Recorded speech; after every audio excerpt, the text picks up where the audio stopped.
You're the show, man. Don't let them tell you different. And they always fall for it. They always believe it. Stick with me. Stick with me. I'll share the road. 10%. We're rolling. Are we rolling? We're rolling. Lord of mercy. Filipino. I don't think I can do Filipino anymore Ever again. Philomena. After Pablo called it Filipino. I'm gonna have to come follow me. After a lot of mercy. Come follow me. It doesn't flow. No, not the way I want it to. Follow me, Once again, the blow ruined Pablo something. who is not who is absent. He called out.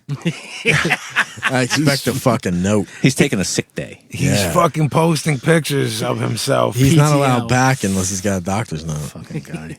Nah, this is his PTO. He gets to use it. Oh, really? Yeah. We don't give PTO, man. What does PTO mean? Do we have that? Personal time off. Really? Yeah. We don't have that. I mean, talk to your boy then, because he filled out all the paperwork. Sent it to HR. I'm the human resources department. He didn't send me shit. He might have claimed he did. He didn't send me nothing. Fuck this. Can I get? You know what I mean? Can I get paternity leave? His fucking stupid pictures from wherever he's at. Hanging with the homies. Yeah, the fact that he spelled homies, just HOMMIA. God bless his little heart. He even creates humor from like 1,800 miles away, or however far that is.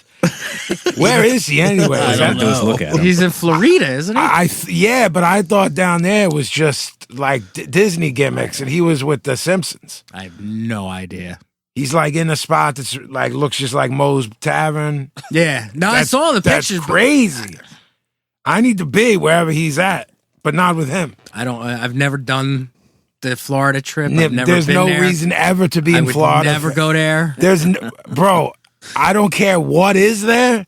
You have it's not a place where I could tell you like, yo, you don't travel, man, but this is one place you're missing out on. It's a fucking hellhole. You know what's there? Heat and humidity. And old people. I have no interest in any of that. It's a fucking And horror apparently, scene down there. Florida man, gets eaten by alligator. Florida man, this and that. Wow. There's always Florida man. It's a fucking yes. A lot of bath salts down there, man. Bath salts. Have you ever been there when you did trips down south? No. I mean, when I was a kid, I was there. Oh, and some family shit. Yeah. Not with Howie or anything on any of those missions. It's too hot, man. Yeah, it is. It's too far. I haven't that. A lot of metal down there. Yeah, That's I mean true. Tampa and A lot Mars. of dival. Dival. Dival comes from Florida. Sicko, I like yours. It's like, when someone's a bad, you couldn't get high enough. So you just did your own voice, but more raspier. The dival lived at Morristown with Scott Burns. You just put an A double H at the end of everything. Scott Burns for the dival. It's the old Tom Mariah gimmick. This Yeah. is a song about Amanda named Josepha. When Triple H, well, he still does it because he still cuts promos. When he was cutting promos a lot as a worker, he would always do the at the end. Like, you're going to come see The is heavy. It is. It's this fucking scene, man. Dead skin mask. Indeed. And if you're going to have cereal, you're going to need a whole lot of the milk. You are very right. You're listening to episode, I'm not sure, of the Broad Street Breakdown. 26. 26 of the Broad Street Breakdown. You can listen to all our episodes on BroadStreetBreakdown.com. You can send us questions, suggestions, hate mail at info@BroadStreetBreakdown.com. We're on Facebook, Broad Street Breakdown. The Twitter is BSB Radio 1. I'm marking out for the mini claps. We're on iTunes, Google Play Music, YouTube. And subscribe, download, and write reviews. We need that. So, it's important, that said, man. It's important. I mean, we need help. I think. Obviously. Well, that's another show. The help that we need. Help! This is a song about help. So yeah, we went to 2 days a week, and then this fucking Pablo has to go to fucking that fucking hellhole of Florida. This so bull think he gets vacation time. He's tired after our first week of 2 episodes. So he's taking a lot of heat as the engineer. So maybe that the stress drove him to Florida. The workload is just Florida. He's got this dude now that likes to comment on everything about how low the volume is, because I guess he thinks the first 75,000 emails that he sent us, we didn't get the point. Oh, sorry. So this dude's shooting on Pablo like every 2 minutes. I saw him on the Twitter, and I didn't know if it was a shoot or a work. No, he's been doing it for like 3, 4, however long it's been. So do you think it's a shoot? Oh, it's got to be a shoot, because he's legit, like, thinks he's helping us out and giving us advice on how the volume Here's the question. This is going to be the lowest episode. Yeah, now we're just ever. going to go. Scott's going to listen to the ones Pablo has done and then cut that in half. Yeah. Has anyone noticed that? Has anyone said anything to us besides him? He's the only dude I've seen any kind of comment from. Okay. Don't shoot at my man. I taught him everything he knows. That's what I'm saying. I mean, and I ain't shooting on Pablo. Like, No, I'm not either. What he's doing for the first time in his life, he's doing a fantastic fucking job. And that's why this dude who keeps commenting, he's getting me a little personally irked. Hey. Like, leave the bull alone. I'd like to say to this gentleman... Rabble. I'd like to say to this gentleman, keep up the good work. Should have seen that coming. Well, look, man. I mean, I'm trying to get some heat, some cheap heat. Cheap heat is shooting on the guy who's not here. Right. Well, even when he is, he ain't doing shit to me, because I'll fucking monkey flip him. That ain't fucking happening either. But Bull, you packing heat, Bull? No, is that what he asked? No, just if I was packing. Packing. I'm like, packing, money? Where the fuck are you? Dude, what did you just watch Colors? Decade. Man, you see? Man, you Hey, carrying a piece of rod? Man. That's that prison speak. You got one set of lingo when you go in, you go away for a long time, you come out, you're still rocking the same fucking... Yeah, you're still lost trying. track of time. Right, it's Yeah. Yeah, you're asking where the chow's at? Man, where's the chow's here? Man, the fuzz is coming. We had the cheese and on the lamb. Man, you see? The Sicko. Yes, sir. One of our lovely fans did a Sicko Manatee. I'm sorry, I'm not following. You know selling that? I don't know what you're talking about. Well, we'll start the show. How are things with you, the Sicko? Things are well. I actually got an unexpected message in the past week, and I'm going to pit myself over, because it's one of the most humbling things that You're has ever always happened to putting me. yourself over. Somebody's got to. You ain't going to do it. That's true. So, Amy and I got contacted by the Trenton State Library, and they want to Trenton's they want to put one of your books in there?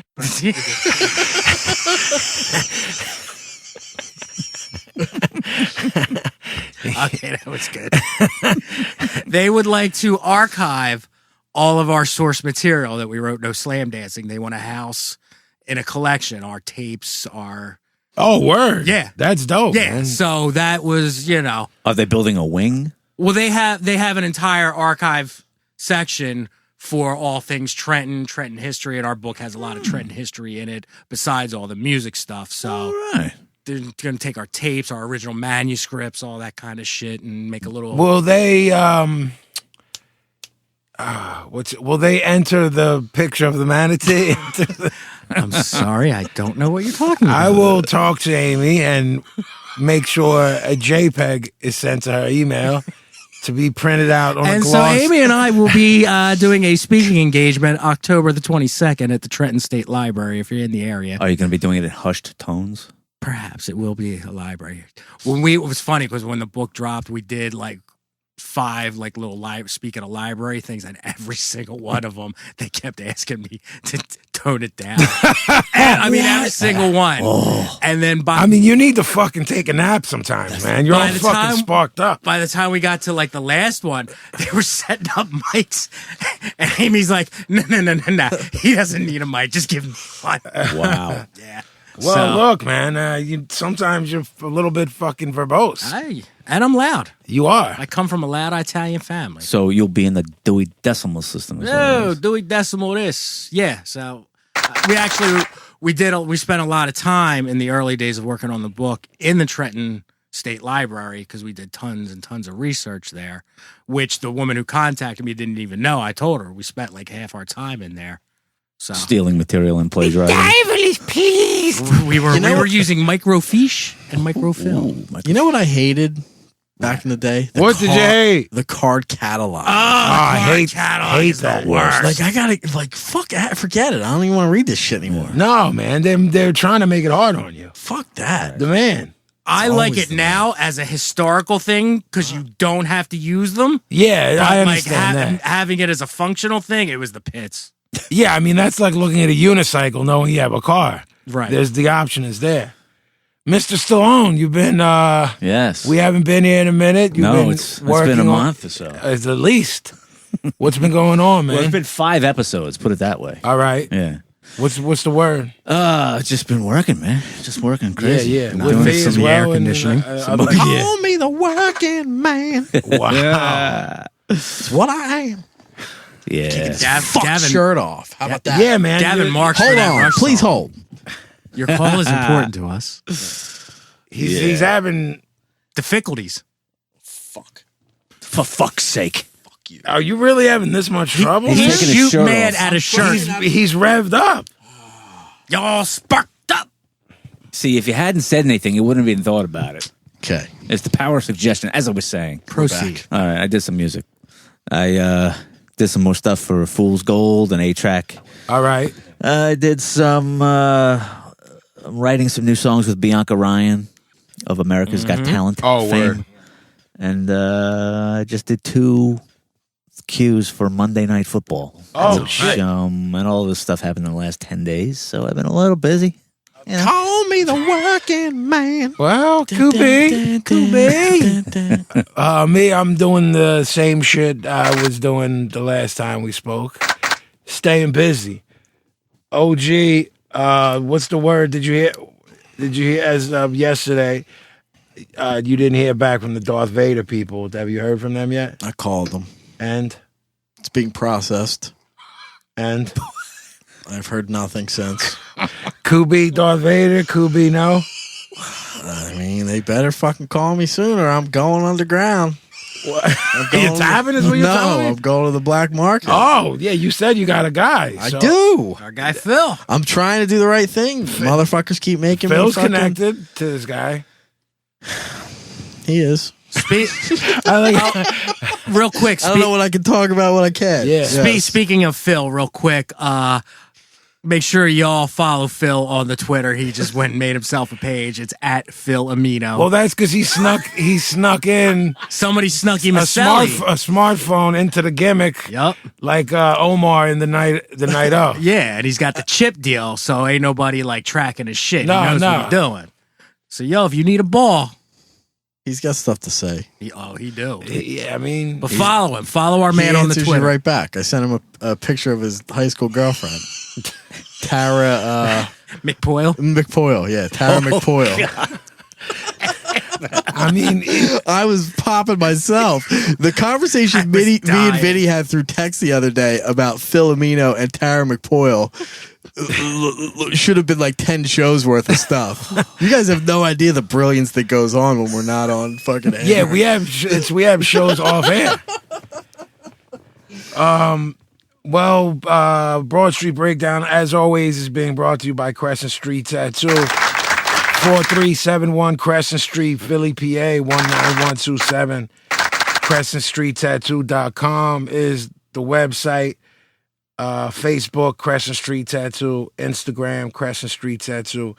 And also by No Slam Dancing, No Stage Diving, No Spikes. An oral history of the legendary city gardens written by our good friend Miss Amy Yates Wolfing and Stevie Puerto Rico. Rico. You can go to dwolf.com. The Facebook is No Slam Dancing.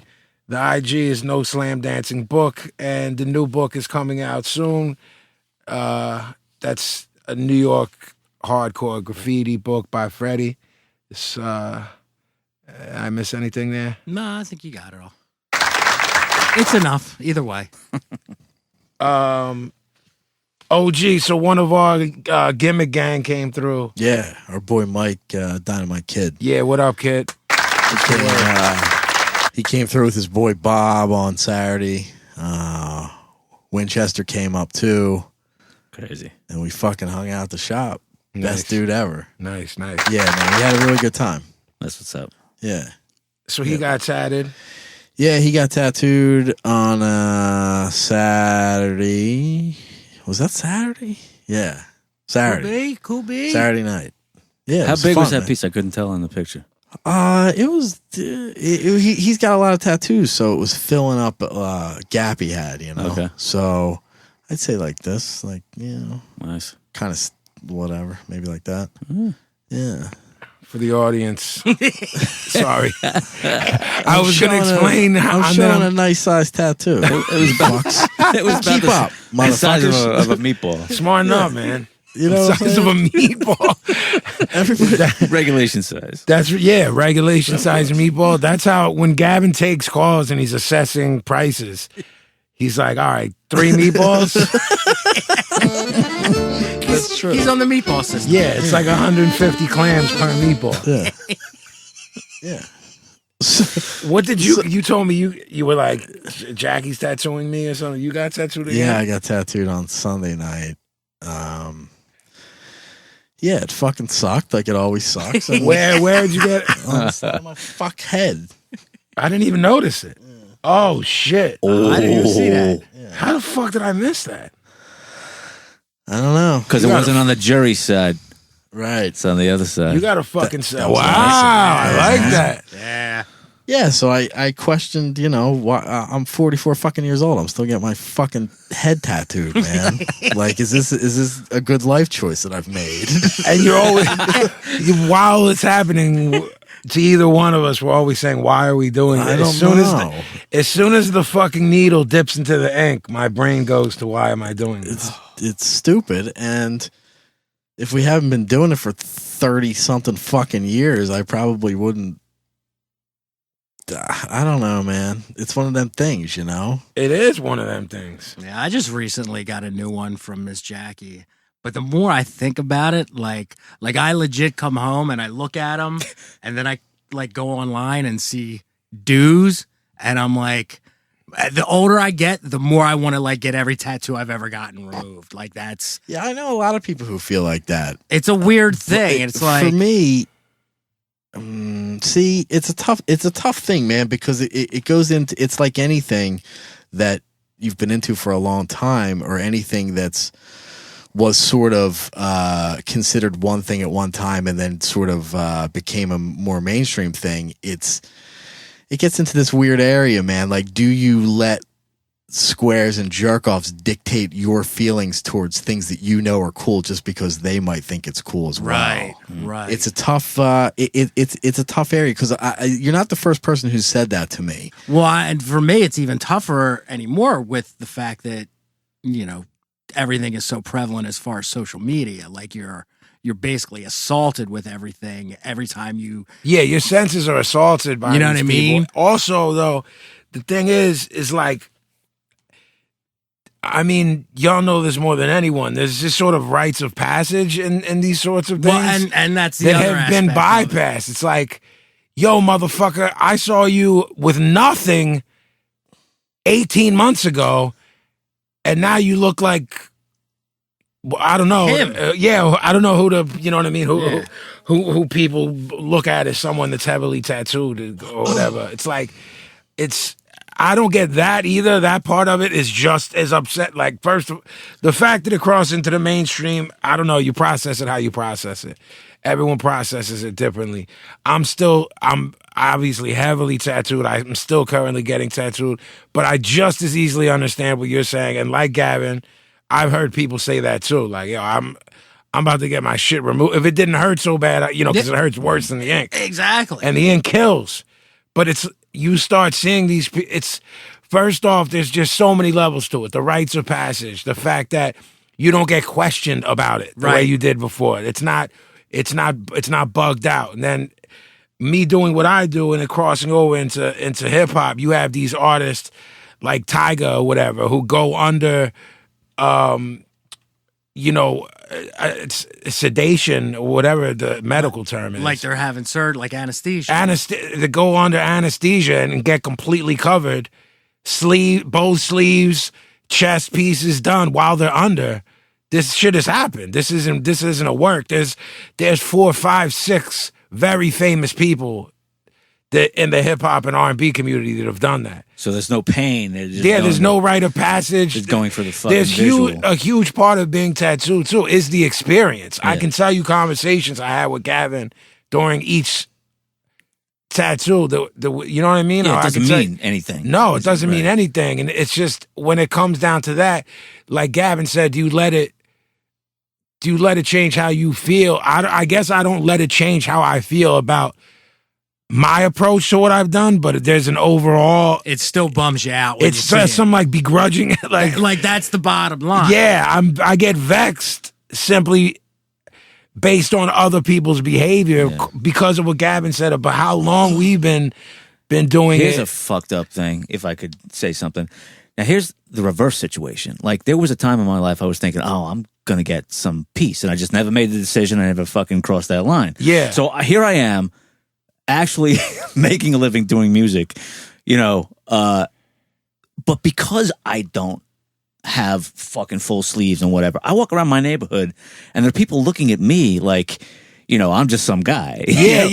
And they've got the look that like everybody assumes they're doing something crazy. Exactly, but man. They're not. They're not. Not necessarily. I'm saying not everybody, but not. No, I know what you mean. So it's the reverse. It gets flipped upon itself because they're doing square like, biz. Who are you, motherfucker? Yeah. What have you done with your fucking life to earn that shit? Did you earn that shit? No, this is coming from me. I'm like, it all comes back to, again.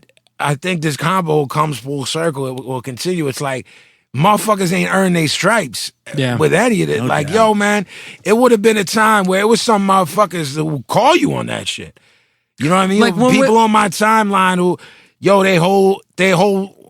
they're getting one arm one day, one arm the other day, one leg one day, one leg. Yo, all done. In 15 months, you're covered. Like that, people would have checked you at a certain era. It's not now, so you safe.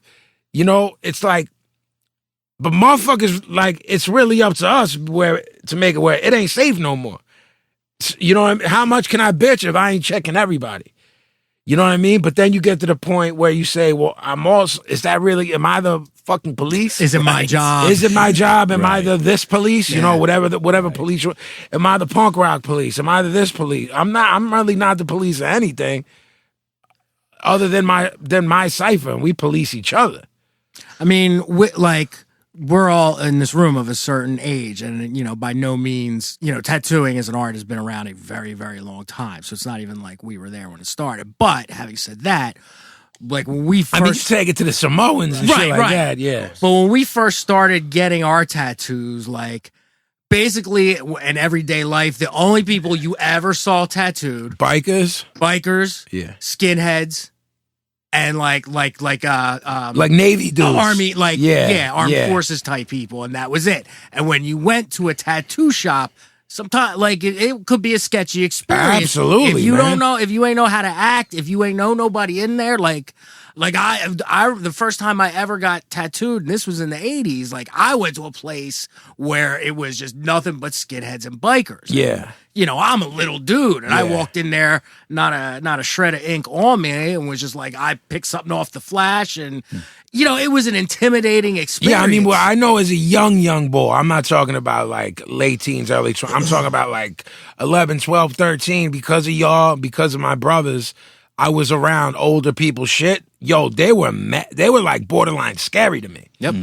I didn't really see much of a distinction between a drug spot that you'd be scared of or a tattoo spot. Not because of the art of tattooing, but because the type of people who frequented these spots, you know what I'm saying? They were super scary to me. And then as I started getting tattooed, I guess 17, you know where I first got tatted. I think you've been tatted there too, right? Yeah, that's the place I was just talking about. Okay, that place was. I mean, I'm going into the mid 90s by the time I was going there, and it was gutter then. Mm-hmm. So it's not like from 88 or 89 or whenever you did it to 94 or 95, it had cleaned itself up. Right. It still is today, the hood. I don't know what it's like in terms of going in because tattoo culture has changed. Right. You have shows on TV, you have Ink Master. It's just culturally. I wanted to get into one thing real quick, though. I wanted to say something way less permanent than tattoos. When you see a girl, it could be a Kardashian with green hair or something like that. Shit got you stomped out. Yep. You were a freak who got chased. You know what I'm saying? Like chased by jocks. If you had green, pink, blah blah blah hair. Now it's like rap dudes have dreads with weave pink into it, or weave, or whatever, No doubt. or R&B, or pop stars, or just kids that do it and don't. There's no rite of passage. If you were a kid that fucking put a fucking clothespin through his nose and had a mohawk in '89, you was official. You that meant something, and you knew I'm gonna have to rumble. Mm-hmm. You knew coming home from that Sunday night show on the subway, somebody was going to fuck with you. Right, and I'm either going to rumble and stab them or, whatever your disposition was. 'Cause there were punk rockers who were and are crazy, who could beat the shit out of people. There were more timid kids who got fucked up because of it. But even if you were rocking clothespins on your fucking denim jacket, like as part of your fucking, like part of your clothing. there was just a very, what the fuck? There was a much more defined line and a defined division between mainstream culture and subculture then. And I think both parties were happier. The subculture was happier then. To me, I know I was, whether it was punk rock, hardcore, or hip hop, I know I was much more happy with it being insular for me, because now there is no rite of passage. Back to the social media, back to my Facebook timeline. It's like, yo, there's, like you said about the dude in your neighborhood, this hipster who's sleeved up. It's, some girl with, I'll see a girl on my timeline with no education, no job prospects, with some big shit on her neck. I'm like, yo, you understand that this shit's gonna go out of style, right? I think motherfuckers think it's gonna come off their body, I think. I mean, I don't know. You're talking about a generation that to me is inscrutable, as in I don't understand how they think or act, so I don't even know that quite literally could be correct. Yeah, I mean, I think I'm being, it's an exaggeration. I don't literally think they're gonna, but I don't think there's much of a, with us back then, it was like, this is gonna be on forever. Like that whole process. I still do it now. Like Scott said, I have always made money and taken care of myself financially via the arts. So I can tattoo my face and I'm good. Like you I'm have good nothing to forever. prove to anybody. Right. No, nothing. But right. Gavin and I will still talk, because my mom's basically like, Gavin's in trouble once your face and head are tattooed. She's going right for him. Oh, no. Fucked. He's fucked. Because I was like, Jackie, when we do this, where my shape up line is on both sides, blah, blah. My mom was like, oh, hell no. I'm like, nah, you're shutting me down. Right. She's like, and the last time Jackie tattooed me, she's like, is it done now? Is that it? I'm like, nah, I mean, I don't know how you want me to answer that. That's funny. But, there's definitely something very jarring to me, and I'm not going to sit here and say it's a good thing or it's a bad thing, but like when you see someone who's like a 24-year-old girl and like 18 months ago they had nothing on them, and within like a year span, you know, they're fully covered. And I don't want to be that dude where I'm like, you haven't earned that. It's a tough.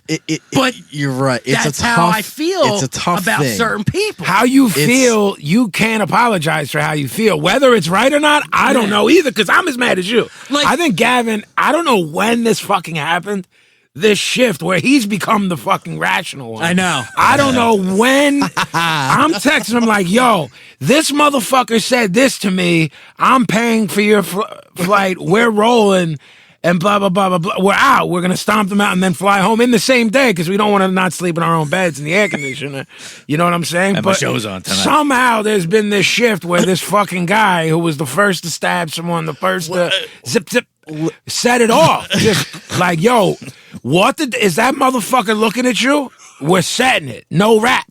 And now I don't know when this shift happened, and I'm not going to be like it's when he had kids because he was crazy well into the kids. Wait a minute. Time out. Let's go back in the time machine for a minute Let's talk about Not the time machine. Is it going to do like the sitcom thing where everything gets all wavy and goes while you're having a flashback? Yeah. Let's talk about the time we went to see what's the name? Ghost. Yes. Yeah. You wanted to set it. Yeah, exactly. You're the one who fucking squashed it. Yeah, you were in a bad mood. I was. You fuck. So you're like almost the voice of reason, but you're basically arguing that you're not the voice of reason. I don't know how that works. Scott, It's I don't. I'm not sure if you want that title or not. it depends. It depends on. See how it depends? It depends. Yeah. You know why that night he was miserable? No. Because I know. Because he had to go see Ghost. No. Shut up. Because he fucking doesn't eat Chinese food like a little baby. No. And Jackie and I. That's not And that true. was like the third time we've done that to him too, where we all go out, we just decide Chinese, and G just sits there. Well, the like, fucking I'll problem go to is Wawa up the the street. fucking venue's in the fucking middle of Chinese town, and he wants a ravioli. I don't know what the fuck to tell you. You're out of luck. They make Hold on they make eggs at the Chinese place. They just got to stir it into a shit. Everybody fucking Stir relax. it into soup. Stir it into rice. I'm fucking 44 years old. I can fucking eat Chinese food or not eat Chinese food, and I'm fine with the decision that if I wasn't fine with it, I'd say, you fuckers, I'm going to fucking meet you in a half hour. I'm going to go get something else. A. B. Not even fucking. Wow. Sorry. B. I was not in a bad mood that night. I was actually in a good mood, and that guy thought he was going to say a couple things, and he almost got taken care of, and you're the one who said, nah, he ain't worth it. Or I don't whatever know you that I said that. You didn't, but you said something that was close to that. He had on In all honesty, he had on an MMA shirt, and he was a walking stereotype. And I'm like, I'm gonna turn this fucking dude's fucking jaw into a jigsaw puzzle in front of his girl while he's wearing his MMA shirt. They're easy marks, man. In all honesty, the guy thought better of the situation. Yeah. But if one of the two of us was the voice of reason that night, that would have been you. Fine. That I find hard to Fine. believe. It was true. I find that You're rather hard to unreasonable believe. then. I mean, Listen. Anyway, so what was the point of all this? I became the voice of reason with. So what? What do you mean? Tattoos. Somebody's stopping somebody from getting a fucking Right. big piece on their fucking bridge of their nose. Well, here's the thing. I don't want to be that guy who is like, oh, this little kid thinks he knows fucking punk rock. Fuck him. He don't know I shit. was just going to kind of bring up that point. So it kind of it's tough for me. I don't like to judge people on anything like that. I can't say for a lot of people whether they're legit or not. I can't say. That's that's your thing. But it seems a little suspect to me if after 6 months you have You had nothing, and now you have fucking full sleeves. Like, it's a phase you're going through, and that's cool, man. I'm okay with that. But I don't think you're understanding the possible repercussions of that, and I don't love when somebody's going through a phase. If it's the start of you being into that for life, Right. I'm down with you. Whether it's music stuff or culturally or whatever. Because you're thinking this choice that you've made personally, it's not a phase. Yeah, This you is know, who and you I are. don't like people who are into something for short periods of time. I feel And I that. don't mean like, yeah, I was into that one record for like a minute, but because we all do that. But these sort of lifestyle choices that you can't it's hard for me to be okay with someone who chooses a lifestyle for 6 months and then moves on to the next thing and then moves on to the next thing and moves on to the next thing. Everybody we know has been true since day one. Right or wrong, we're into what we're into, and we've been into it from day one. There's something to that. I'm not saying it was a great choice that we made. It was a fucking whatever choice, but at the very least, we can say we're true to what we do. Yeah. So I'm okay with, a 20-year-old girl who's deciding that she's getting into getting tattooed. I'm cool with that. But if that's like the start of a life that you're taking on. I'm not saying you need to be into shit. I mean, I got tattooed when I was 17 years old, I'm not saying that's what you need to do on any level, especially now that I have kids. Like, I see things a lot different. But there's a difference between somebody who thinks something's cool for a period of time and somebody who is then in the life. And we just happen to be talking about tattoos, but it crosses over into many aspects of things that we're all into for whatever fucking reason. I liken this to a guy that I know from way back. He was the biggest nerd, bigger nerd than me. Just like book smart nerd, sweater guy and the whole fucking thing. And then 6 months after that, he was the rocker guy and got fucking like one arm sleeved up. And then 6 months after that, he was literally the guy addicted to fucking heroin. And then 6 months after that, he was clean and he moved to fucking Seattle and he's a yoga instructor. Then 6 months after that, he goes and he's like, okay, now I'm into,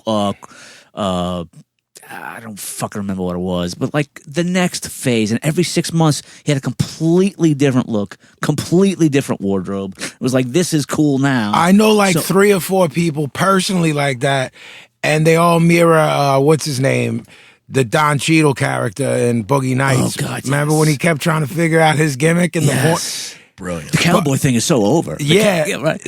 I know Spaceman. people. I'm Spaceman now. I know a couple rappers like that. I just know a couple people in my life like that. And like you said, I call him Buck because that was his name in that movie. But I wanted to touch on though what Gavin said about if it's the beginning of a lifelong thing for these younger people, then it's okay. The only difference is, I'm not saying I disagree with, the only difference is they're starting at a point where it's safe.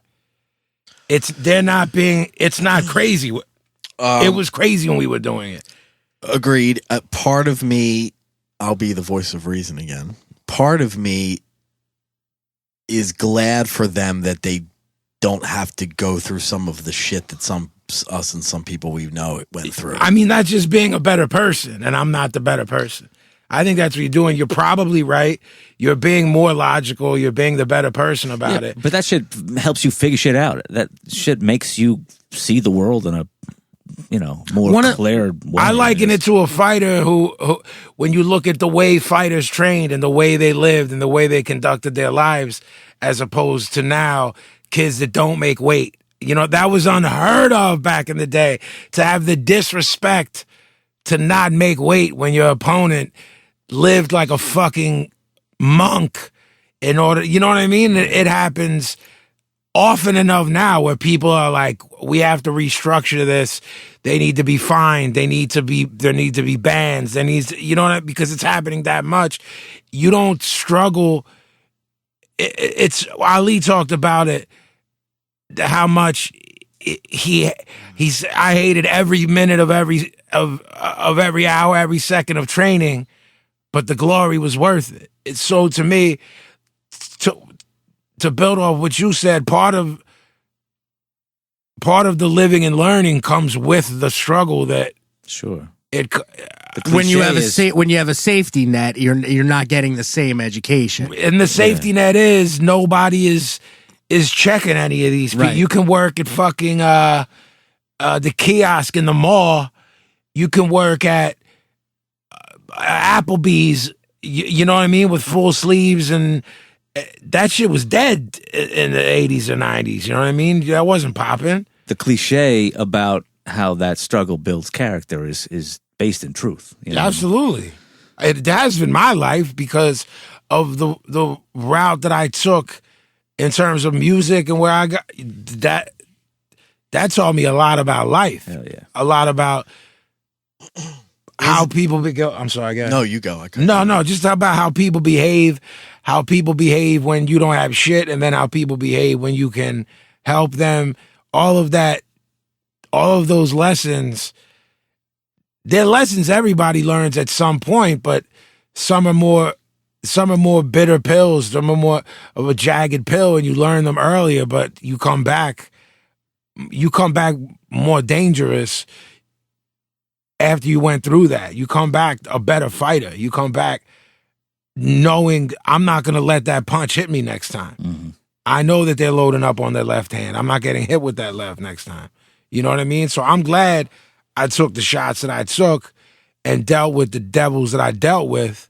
You know, I mean, I wish I could inflict bodily harm upon some of them, but because of their nature, I would end up in jail and I would end up, you know, being sued because... Right, and you're not changing anybody's mind at that point. Yeah, because pussy gets fucked. And that's the thing, they're pussy.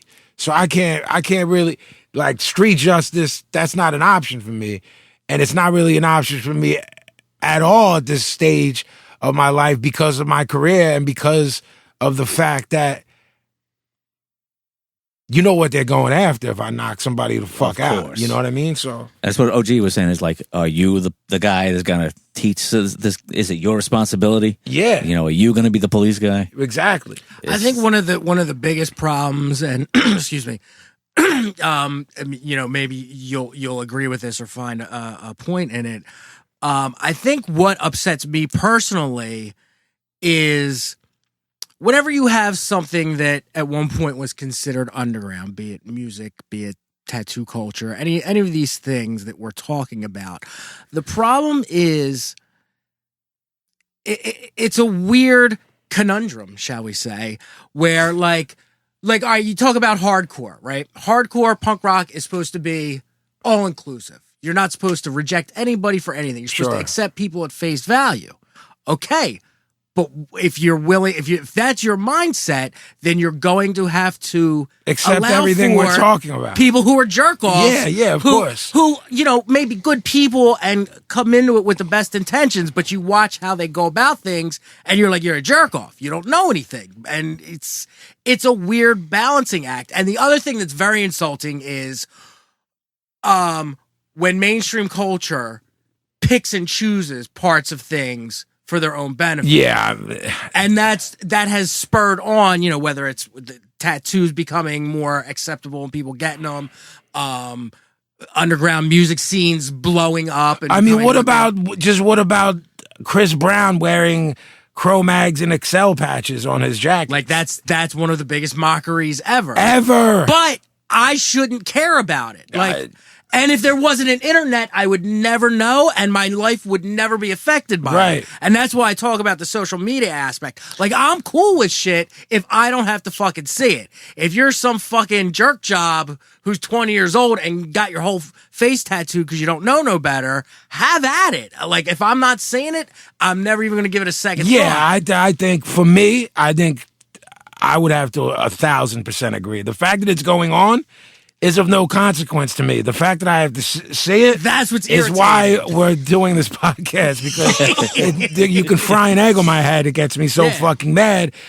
But, and I've told you guys this before, and I know some fucking wise ass could come back could retort with, well, you don't have to be, but that's not the reality. And it is like, a fair part of my job is to be active with social Absolutely. media because fans dig that shit. And I dig a good majority of my fans. You know what I mean? Like, for me to say this isn't applicable to a lot of them, maybe some of them. You know what I mean? Most dudes give me pound, say what's up. They're mad cool. They recognize my humility and the fact that I'm down to have a convo with anyone. It's just when people OD with me, that's when it could appear that I'm a dick. You know, and that's 1 in a million, and then someone will pick that out. That's You the know? story that gets told. That's the story that It's gets- not the other 900,000 people that everyone that stopped. And I mean, I've seen this. I've witnessed it for years. Like, in any social situation, someone who's a fan of your music will come up to you. You could be eating dinner with your moms, and you will stop and talk to that person and make them feel like. Yeah, you I mean, know, when we're on tour, it's like, yo, when we leave this building, it's from here to the tour bus. No stopping, no talking. As soon as I open the door, that's out the window because I can't do it. Because I was that kid at one time. You know what I you don't mean? want to be Danzig. No, I don't. Because he did it to me, you know? And that guy, I'm probably gonna knock him out cold if I'm in punching range and then pick him up and thank him for being a dick, for treating me and showing me how never to be if I ever, you know, quote unquote made it. One of the aspects of this, and the only person I can put this question to would have to be the OG. So obviously your livelihood, your business is in the tattoo world. Right. So this proliferation of tattoos becoming popular, on one hand, has got to be very good for you. But on the other hand, That's why he's wearing a monocle. And he came in doing, "We're in the money." he's the Monopoly guy. He's the Monopoly guy. Or Mr. Peanut. Well played, Mr. Peanut. Fuck. You've out-kneeled Mr. Neil. Peanut, how do you feel? It's the same sort of, I have the same sort of mindset in a weird way that I have, for example, with a music that you do, let's say. In my mind, it's super cool if it's me and you listening to something. Yeah. But in reality, it's super cool at the same time that X amount of kids are buying it. So there's levels to it. Yeah. I don't like really talking about tattoo stuff unless I'm talking to Sicko about some idea he has or some whatever. Yeah. Crew stuff. You know what I mean? Yeah. Not general bullshit. Yeah, because that's part of the job I have. So on one hand, I like when music stuff is only known by 10 people, but I'm glad that that band is getting the recognition that it does, and it can continue to do what it does, and it lives off the music Right. and whatever. Might get to make a second. So record. it's almost the same thing. I would like, you know, to be just having friends in the shop and that kind of thing. But at the same time, I like that the shop appeals to people who are outside the circle, because that's what pays the bills. Right. There are So more people it's outside a the weird circle thing. than in. And so then I go back to I try not to judge anybody, you know. I have never, in all the time I've been dealing with tattoo stuff, never one time told anybody that the idea they have is stupid. I might tell them that, well, maybe it's a better idea if you do this, maybe it's, you know, that sort of thing. But I'm not the one who has to live with it, and I'm not the one who's living in their head. So I don't necessarily know where they're coming from. And if I take a step back and put it, my opinions don't jive with most people anyway. So why would it be okay to me, someone's idea? Because most of my ideas aren't necessarily what somebody else might think is cool. Yeah. So I'm no judge, you know? So I try in all aspects of my life not to judge anybody, but there's some people that are just so fucking blatant and apparent that it's tough to. So if I come in next Saturday and I want a fucking Tweety Bird on my fucking left nipple, that's going to be cool with you? Honestly, I would say, all right, it's blah, blah, blah. Like, it doesn't even faze me at this point Right. to sort of even have an opinion on what somebody's getting. That takes restraint. At this point, it doesn't. It doesn't. I don't even have an opinion most of the time, unless I think it's something that's not the thing itself, but the placement might be off where they think they want to put it, or maybe the sizing needs to be different, or that the technicalities of it. But the actual thing itself, nothing can faze me at this point. Nothing. And I have really very little opinion of it. But point being, everything is cooler when it's a group of people, when it's a small, when it's your small group. But at the same time, like, you know, am I happy that, you know, there's an MC5 song on some commercial? Well, yeah. You know what I mean? Am I happy that, was it cooler when, quote, cooler when nobody knew about this particular song? Okay, yeah. But at the same time, you know, and I always loved from the time I was young, hipping somebody to stuff who was genuine. It's like, yo, you like that? Check this out. Because that's what somebody did to me when I was 14. They said, oh, you dig this? Check this out. Yeah, there's no better feeling than I mean, than to this day, I still like that, you know? Yo, man, I just made like you know, on a thumbstick, like put a bunch of music on a thumb drive for somebody that's not hip to any of it. Right. And I'll be open once. You could put fucking 50 songs on there. If 2 of them fucking hit, exactly, like that, it's all worth it. Exactly. I feel like I spent a good deal, most of my younger years with that mentality of wanting shit for myself.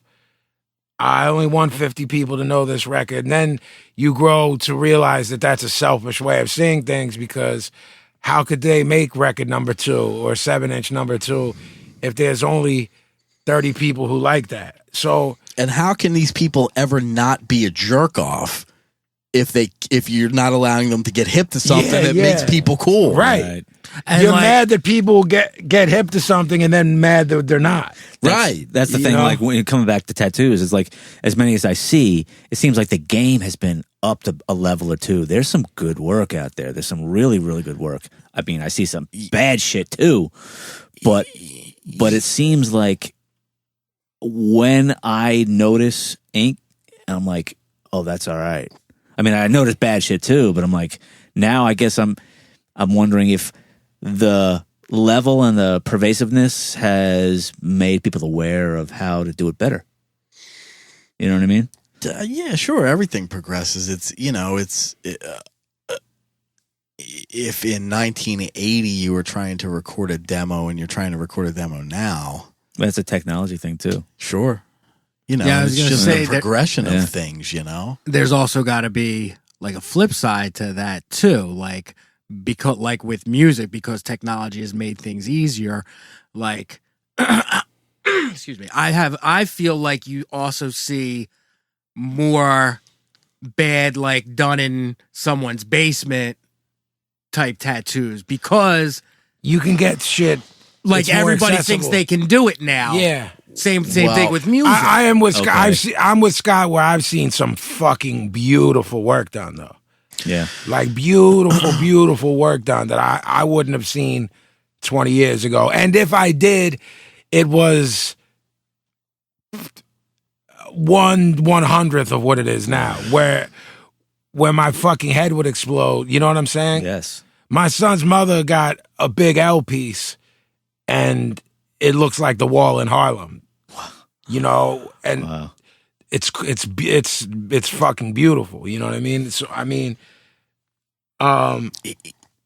here's where I don't make a lot of sense to people. That's a great way to start. I have people who are super close to me who do not understand this thing I'm about to say. I'm not super angry at people who young people who tattoo out of their house or get tattooed in a house, for a few reasons. When a kid will come in and he's been tattooed in a house, I will lecture them in a way, but only because it's really not safe to do. I'm not mad at it's a real fine line you walk here. I'm not super mad at the mentality of me and my friend got the proper equipment and we're going to fucking put a bunch of bad tattoos on each other. I'm not mad at that mentality because that mentality is the root to everything important. Sure.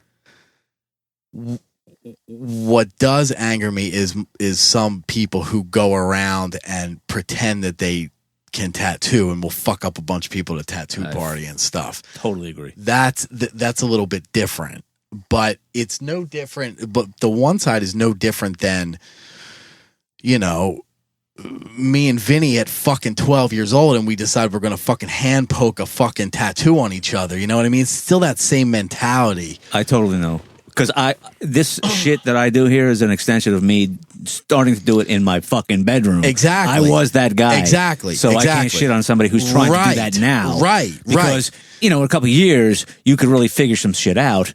And the best way to learn it is to fucking do it. There are plenty of of well-known, really talented tattoo people who started out in a fucking garage or in jail. Yeah, there's plenty of them.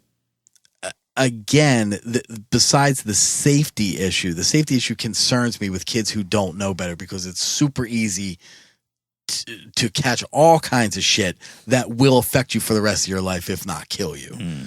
That's a concern. But other than that, you know, and I sort of have a problem with some older motherfucker who should know better, who's tattooing, you know, 15-year-old little girls in a fucking house party and stuff. Putting fucking the shit all over their 15-year-old faces. girl doesn't know better. No doubt. Thinks it's okay because her cousin got something from the same guy. You know, that kind of stuff I don't like. I don't like motherfuckers who take advantage of people who don't know better. But there is something to that doing it in your house thing.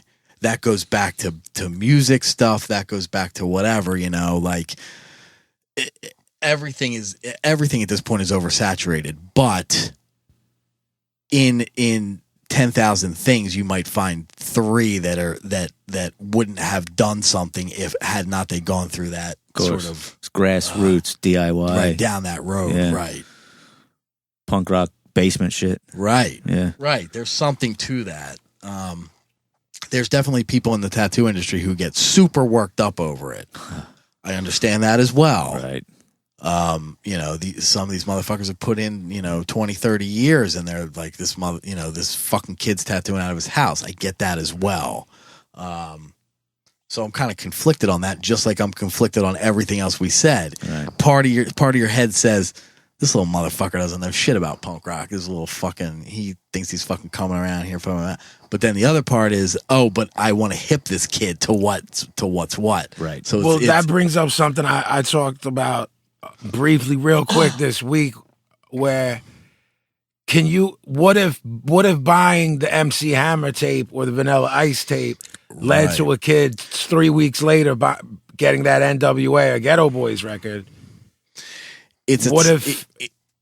What if something is a gateway in the when you think of gateway, you think of a gateway drug and the negative connotation. What if that kid was like, bought Vanilla Ice and then heard an EPMD record in the same store the following month, and that changed his whole life. The bottom line with me is at 44, it's super easy to be an old, jaded, miserable motherfucker. I seen that. I done that. That was my deal. Like Sicko?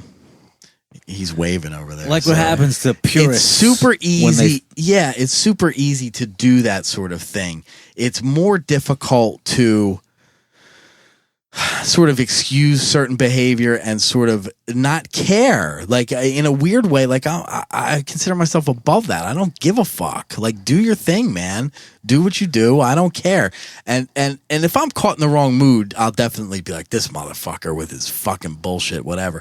But it's more about the individual than the thing.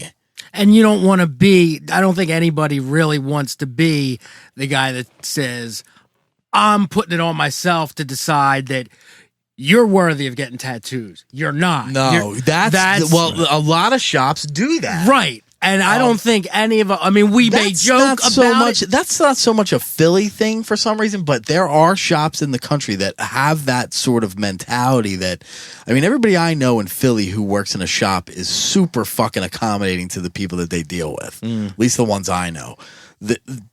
I have definitely heard that vibe before, like, nah, we're too cool for fucking this. We're too cool for... Like, get the fuck out of here. You ain't no fucking cooler than anybody. And believe me, I know a lot of motherfuckers who have worked in tattoo shops, and a lot of them ain't fucking cool, man. A lot of them just think they're fucking cool. I mean, the same thing extends to, especially music, especially with hardcore. There's always been that contingent where... You know, you talk about punk rock and how it's expressing individualism, but then you go to the show and everybody's like a white kid from the suburbs that kind of looks the same. And it's that breaking out of that mold. And if somebody tries to do that, there's always the people, the holier than thou that seem to think that it's their... And I know because I was that dude for many years, and it was hard for me to break out of it. I think everybody goes through a phase of that. Right. Whether or not you evolve past it is the question. Right. I had a conversation this week through text when I was at work Sunday with Leiden, who's my middle son. And he's really into music right now. Like in a different way than Xavier is. Xavier's kind of like, man, I like this song, I don't like this song kind of thing. Kaylee gets wrapped up in in some of the stuff that I like. Leiden has kind of gone on his own sort of path, and he's really wrapped up in these two bands right now. So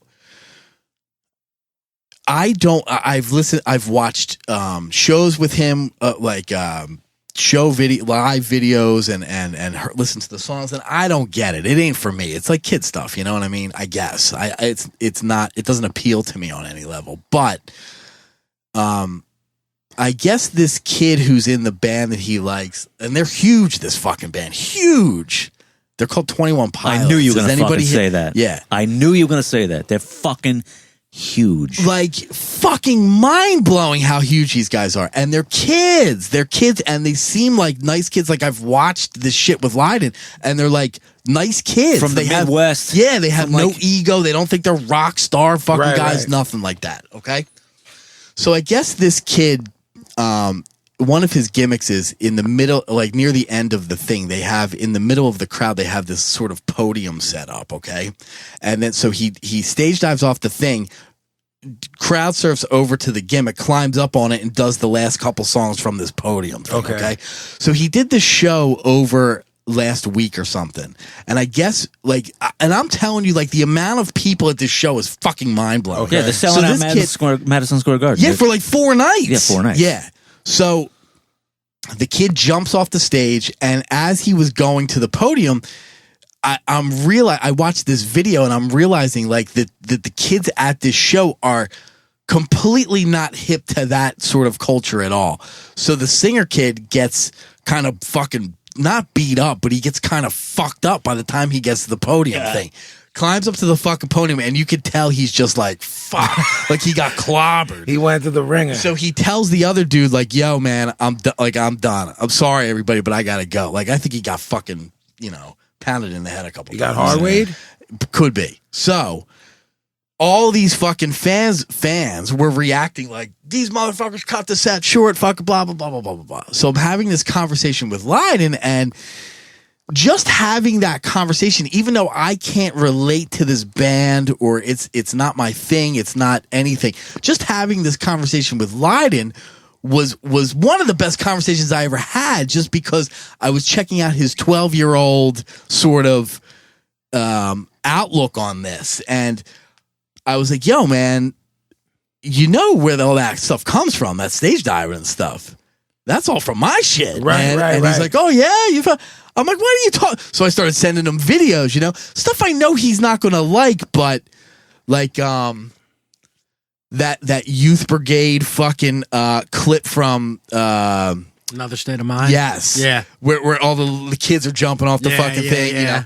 I sent him the Anthem video and just like random shit that popped in my head. I was like, this is where this comes from, but your shit is the progression of that. That's what has happened since then. And it was just an awesome conversation. And anyway, point being, I would like that to be my outlook in life in general, and not just with one of my kids. But at times, it's not the easiest thing. Yeah. I mean, with me, it's what I said earlier. Like, if I don't see it, I don't care, and I'm cool with it being out there. I don't. It's not that important to me anymore. It's not important to me that, you know, big corporate interests are appropriating whatever subculture I once was into.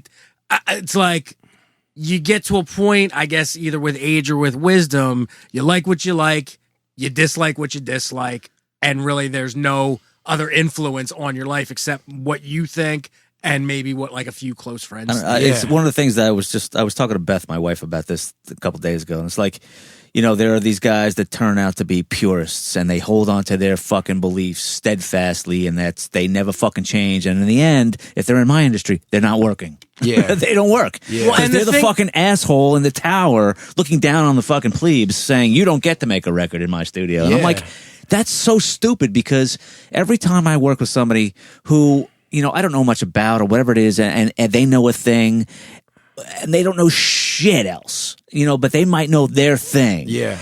I want to know what their thing is. Sure. Like, I want to incorporate that into all of the stuff that I know and the stuff that I've learned.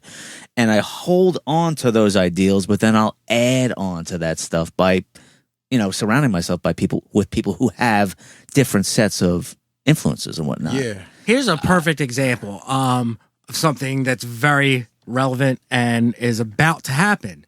This big giant Misfits reunion, right? Yeah. Now, we'll all agree that, you know, at some point in our lives, we were marks for the Misfits. Yeah, I still am. Yeah. Now, when we had talked about this earlier on another episode when it was first announced, I was getting very close to the actual event, and with me, if it were 15 to 20 years before, I would be outraged. I would be livid because I would consider myself a purist and tarnishing. At this point, I don't care. Yeah. I'm not mad at them. I know you didn't believe it, but my honest to God feeling is meh. Like, I would never go to see it. When the video pops up, obviously I'll watch it, and I love Dave Lombardo, but it's not as big a deal one way or the other, good or bad, to me. Yeah. And the thing that you were saying about purists, the thing about purists is 99.9% of the time, people who are considered purists or even consider themselves purists weren't there at the beginning to create what they're so high and mighty about. That's fucking That's true. the thing. That's like, funny. people of my generation who consider themselves punk rock purists, motherfucker, you weren't old. You're not old enough to have been there when it started. I mean, it's great that you picked up on it, and I'm glad that, you know, I was born in 1972, but the Sex Pistols came around in like 76. I was 4 years old. I wasn't there at the outset. How am I going to shit on somebody in 2016 discovering if it's the Sex Pistols or whatever their generation's version of it is now? And that's kind of where I try to keep the fine line. Yeah. And as long as I'm not being assaulted with, you know, people popping up like you never heard of them and they're covered head to foot with tattoos, things of that nature, then I'm good with it. Do whatever. Yeah, I mean, I think we discussed it tonight because there is an assault. Right. You know what I mean? That's the main thing. Before the internet, you would never know about these jerk-offs. I don't. Yeah. Well, that gets into the pros and cons of the internet. You know, there's too many pros for me personally that I can overlook some of the cons. Right. You have to. Yeah. You have to. That's like anything. It's like, I'm not giving up my technology because you know, I'm not giving up my Pro Tools system. I mean, again, it goes into how much you're gonna let fucking jerk offs affect you, Right. And my goal in life is to be above letting any jerk offs affect me on that level. Exactly. Now, all right, some asshole overuses autotune. Does that mean I'm not gonna ever use it? Does that Right. mean I'm gonna take it out of my That's system? the thing. So Right. now we go full circle. So some fucking jerk off is getting fucking whatever tattoo, fucking whatever. Does that mean I'm going to stop? No, Right. because it's. I know my intent, and my intent is pure.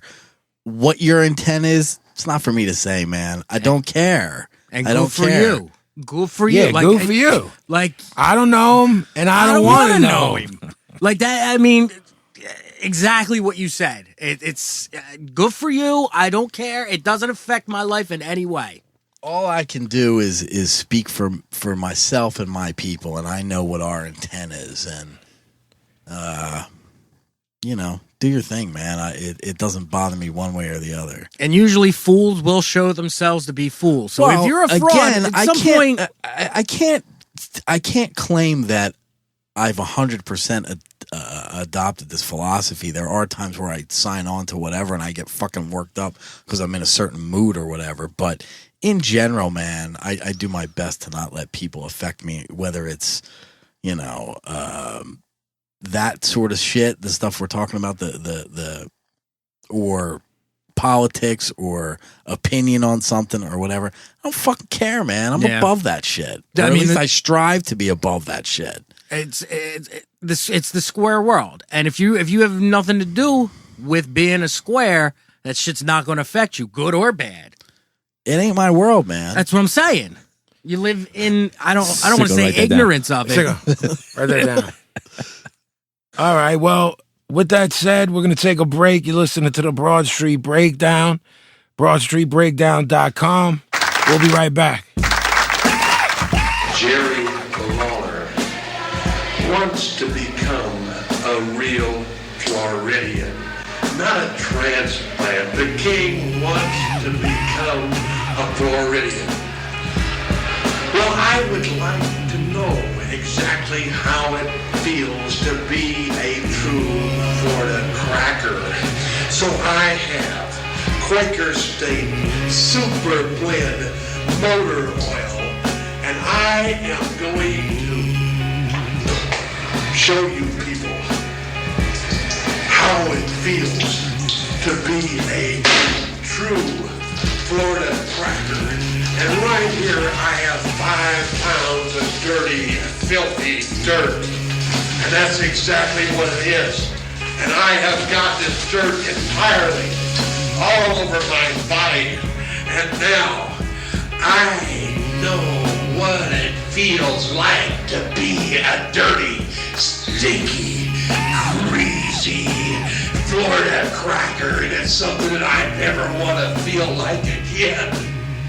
What I would like to do is to challenge that fool, Jerry Lawler, to this kind of a match to where he would go ahead and wrestle me. And if I defeat him, I get to take a quart of motor oil and pour over his body and take 5 pounds of dirt and pour that over his body and turn him into a dirty, filthy, stinking Florida cracker. Wow. We're That's why Terry's the greatest of all time. Listen, man. All time. It's hard to debate it. Yeah. He's not my number one, but it's hard to debate that he's yours. Florida cracker. That in and of itself, Pits him over. yeah, for good, for life. And speaking of crackers in Florida, Wow. I'm not mad at that segue. Thank you. Okay.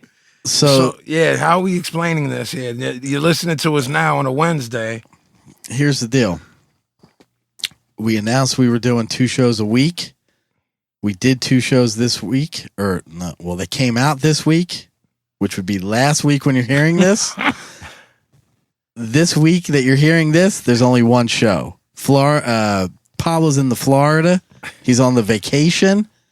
We weren't going to do any fucking show, but Scott was able to fit us in to the studio, and so we're going above and beyond for yous people. And I don't want to hear anybody fucking say anything about 2 a week or whatever. We're still going to do 2 a week. Tentatively, the following week on the 13th and the 15th, there'll be 2 that week. We'll be back on our regular schedule. We're just fucked up because the Pablo's in the Florida. He's hanging with the Florida Georgia line. Exactly.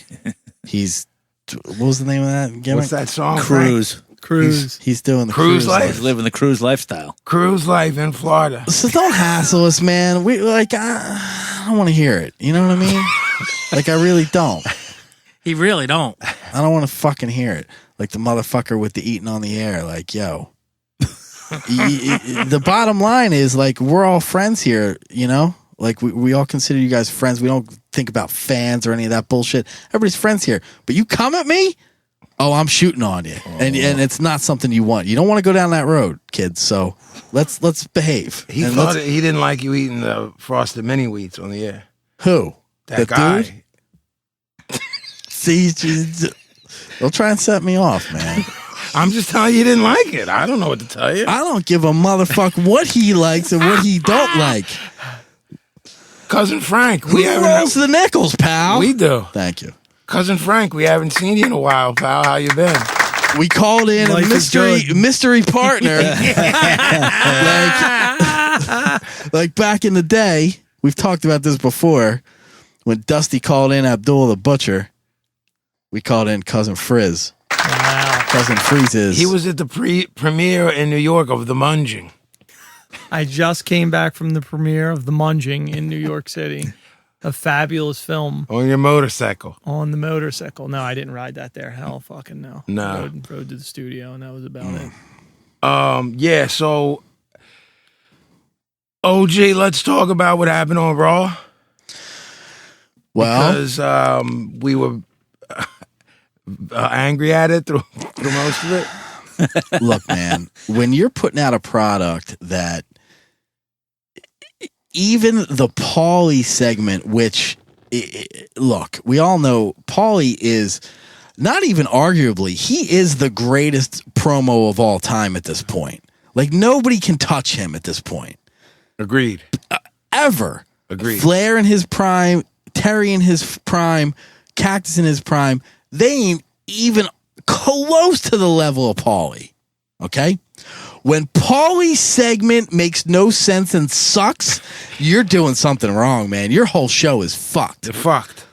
But we get to the fucking 10:30 Final- mark Yeah, final hour. with that 4-way fucking elimination for the fucking title gimmick deal. Mine is blown. Absolutely brilliant. Blown. Brilliant. Flawless. That's what wrestling's about.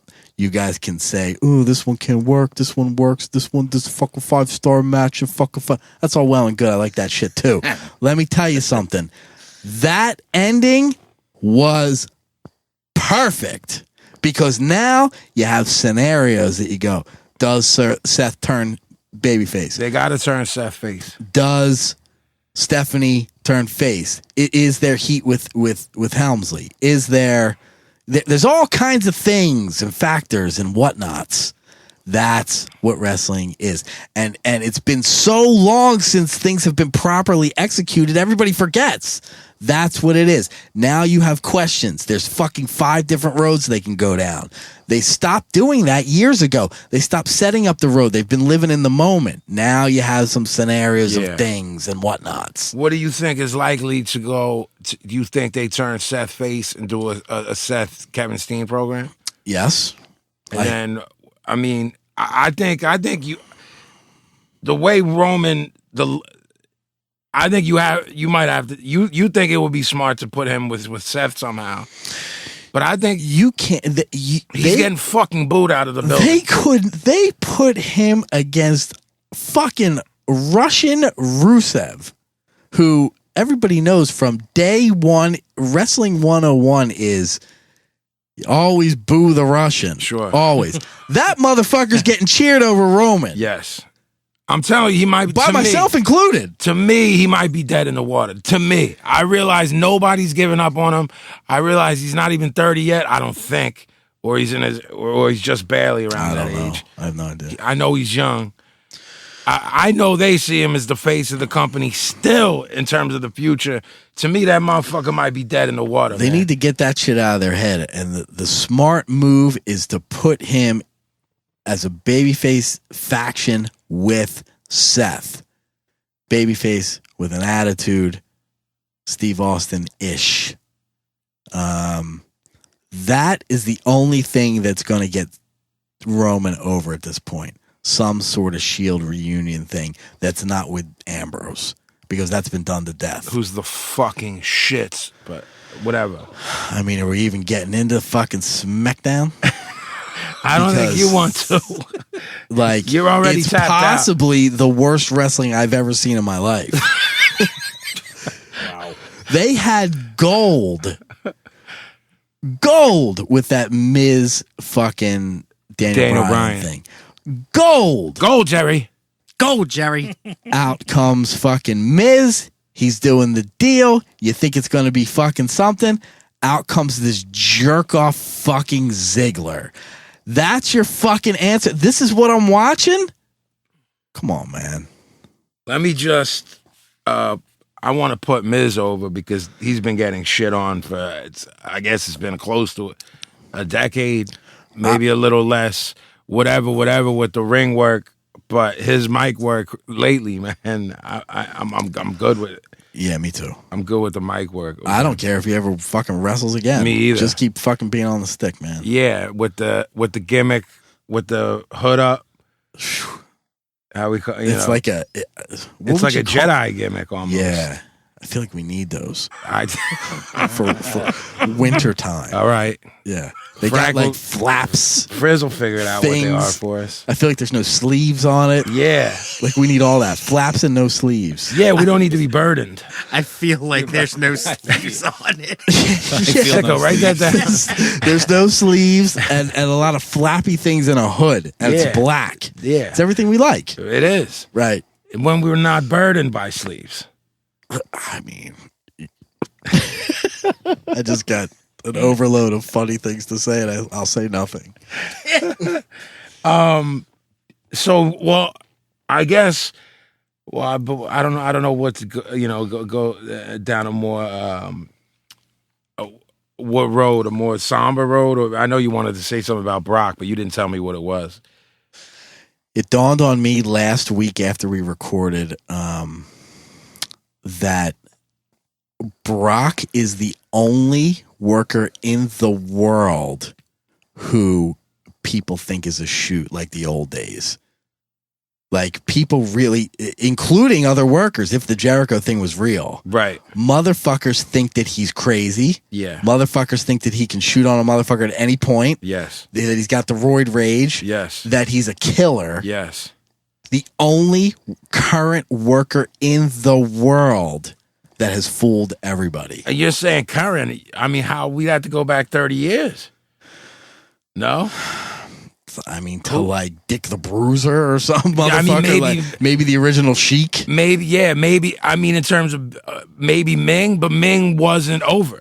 Well, Ming, the Ming wasn't working. Right. He was really killing motherfuckers. Yeah, he was poking people's eyes out.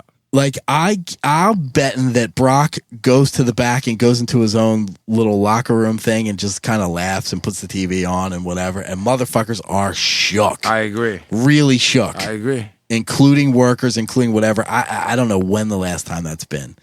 The only one in the world. I can't think of another one. No, fuck Who no. motherfuckers really believe is No, fucking the fuck real no. deal. Fuck no. There's a couple goons in New Japan that are just that. They're fucking goons, but nobody thinks they're. Right. You know what I mean? They might work snug or something, but Motherfuckers don't know if Brock's going to ever go off. Right. It's like a ticking time bomb work, Right. which is crazy. Right. Yeah, It's very complicated. it is. Like us. Well, once we get that gimmick with the flaps and the no sleeves, we'll be fucking good I'm to on go. Frizz, I'm on it. hook that up, man. It's got to be long, too, like down to the knees. Oh, yeah. Flowing, Yeah. flowing flaps. Yeah. That's what we like. Well, yeah, we lost Mr. Fuji, one of the greatest managers ever. I know for me that I just wanted to make a point to say that I feel like his work was overshadowed by his later career as a manager, a great heel manager, and who didn't talk as much as Heenan or Jimmy Hart. You know, he kind of got over. I think a lot a lot of his ability to get over was his ability to work in his heyday. He could do physical shit to get heat that Heenan and other dudes couldn't. You know, I think Brain's brilliant. Am I making any sense? Yeah. He could take a bump. First off, he was a bump machine when he worked. People forget about that. Great tag teams. Well, he could work. Yeah, he was always teaming. The two teams I remember him really from was with Professor Tanaka and Mr. Saito. Those dudes are both goons. Saito. So yeah. Fuji had to be the one who was bumping. Yeah. One of my earliest wrestling memories after Zbyszko? Bruno and Zbyszko, when I lost my fucking mind. Another time I lost my mind, it was Tony Gurria and Rick Martel against Fuji and Saito. And Fuji did the fucking salt in the eyes thing, and they won the fucking belts on Saturday morning. And I was like, what the fuck? Like, could not wrap my head around the fact that he just chucked salt in his motherfucker's face. The ref was jerk off Dick Worley, couldn't fucking see it. And, Proper Dick Worley. yeah. Nice. Yeah, Dick Worley didn't see it. I don't even know if it was Dick Worley, but he reffed everything back then. And fucking pinned the motherfucker there and won the belts. Captain Lou, you know, it was like a whole... I lost my mind. I was in my parents' bedroom looking on a TV that was like fucking 3 inches big watching that bullshit. You're still hot, man, at Fuji? Saw in the eye, man. I'll use it today. No, that's where I started. That's where it started. The wheel started to turn with me. That's where you If you started could going take to an the dark advantage, side. maybe you should take an advantage. You know what I mean? Yeah, that's why you want this rope thing, man. You can hide all kinds of gimmicks. in Yeah, that. throw salt at people. Yeah, bag of salt under the flap. Flowing flaps. Yeah, Green mist. You have to have a move Yeah. with the flaps. the Oh, goals. we'll have moves. Oh, we got moves, baby. Yeah, but I wanted to. I know for me, I just wanted to make sure I put it out there that I had respect for his work, his in-ring work. You know what I mean? Because I think that there's the average person probably just remembers him as a manager. You know what I mean? He had a tattoo that looked like it was done by a 3-year-old that just said Japan. I Like, mean, just that in and of itself, you're over with me for life. For life. yeah. Brilliant. I'd love to know the story behind it. Someone's got to know it. Did you ever Right? see the Iron Sheik, one of those U-shoots, whatever, and you know he's got the crescent moon and the star Yeah. tattoo. Okay. So the dude says to the guy we like, Yeah. says to him, "Oh, what is that?" And he says, "Oh, a flag of Turkey." And he says, "Are you Turkish?" He said, "No, I'm Iranian." Like the greatest fucking thing I've ever heard. Oh my god! I mean, Unless you appreciate cheeky humor, yeah, that you probably, won't get it. Yeah, But if you do, yeah. you'll think it's the most brilliant thing he ever said. Yeah, I mean, that one. What the fuck is that guy's name? I can't think of it. He's that guy. The you shoot, right? Yeah. yeah.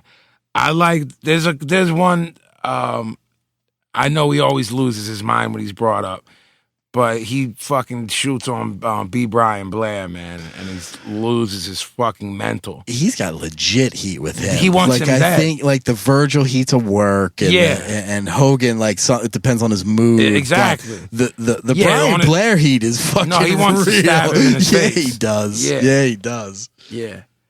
We could do a whole show on Shiki. We could. The brilliance that he is. Yeah. The brilliant mind that he has. Yeah, so I know it's. I'm glad we're with Scott because he was watching it avidly, and Pablo fucked us up. But this past week was the finale of the night of. I think we've discussed it at least 2 episodes. At least 2, if not more. Yeah, maybe 3. I'll be if Turturro isn't nominated for an Emmy, it's a crime. The closing argument scene alone was Absolutely some of the best filmed performance that I've ever seen. That closing argument. Yeah, that was just And amazing. As awesome as the series itself was, the final episode eclipsed the entire series. Yeah.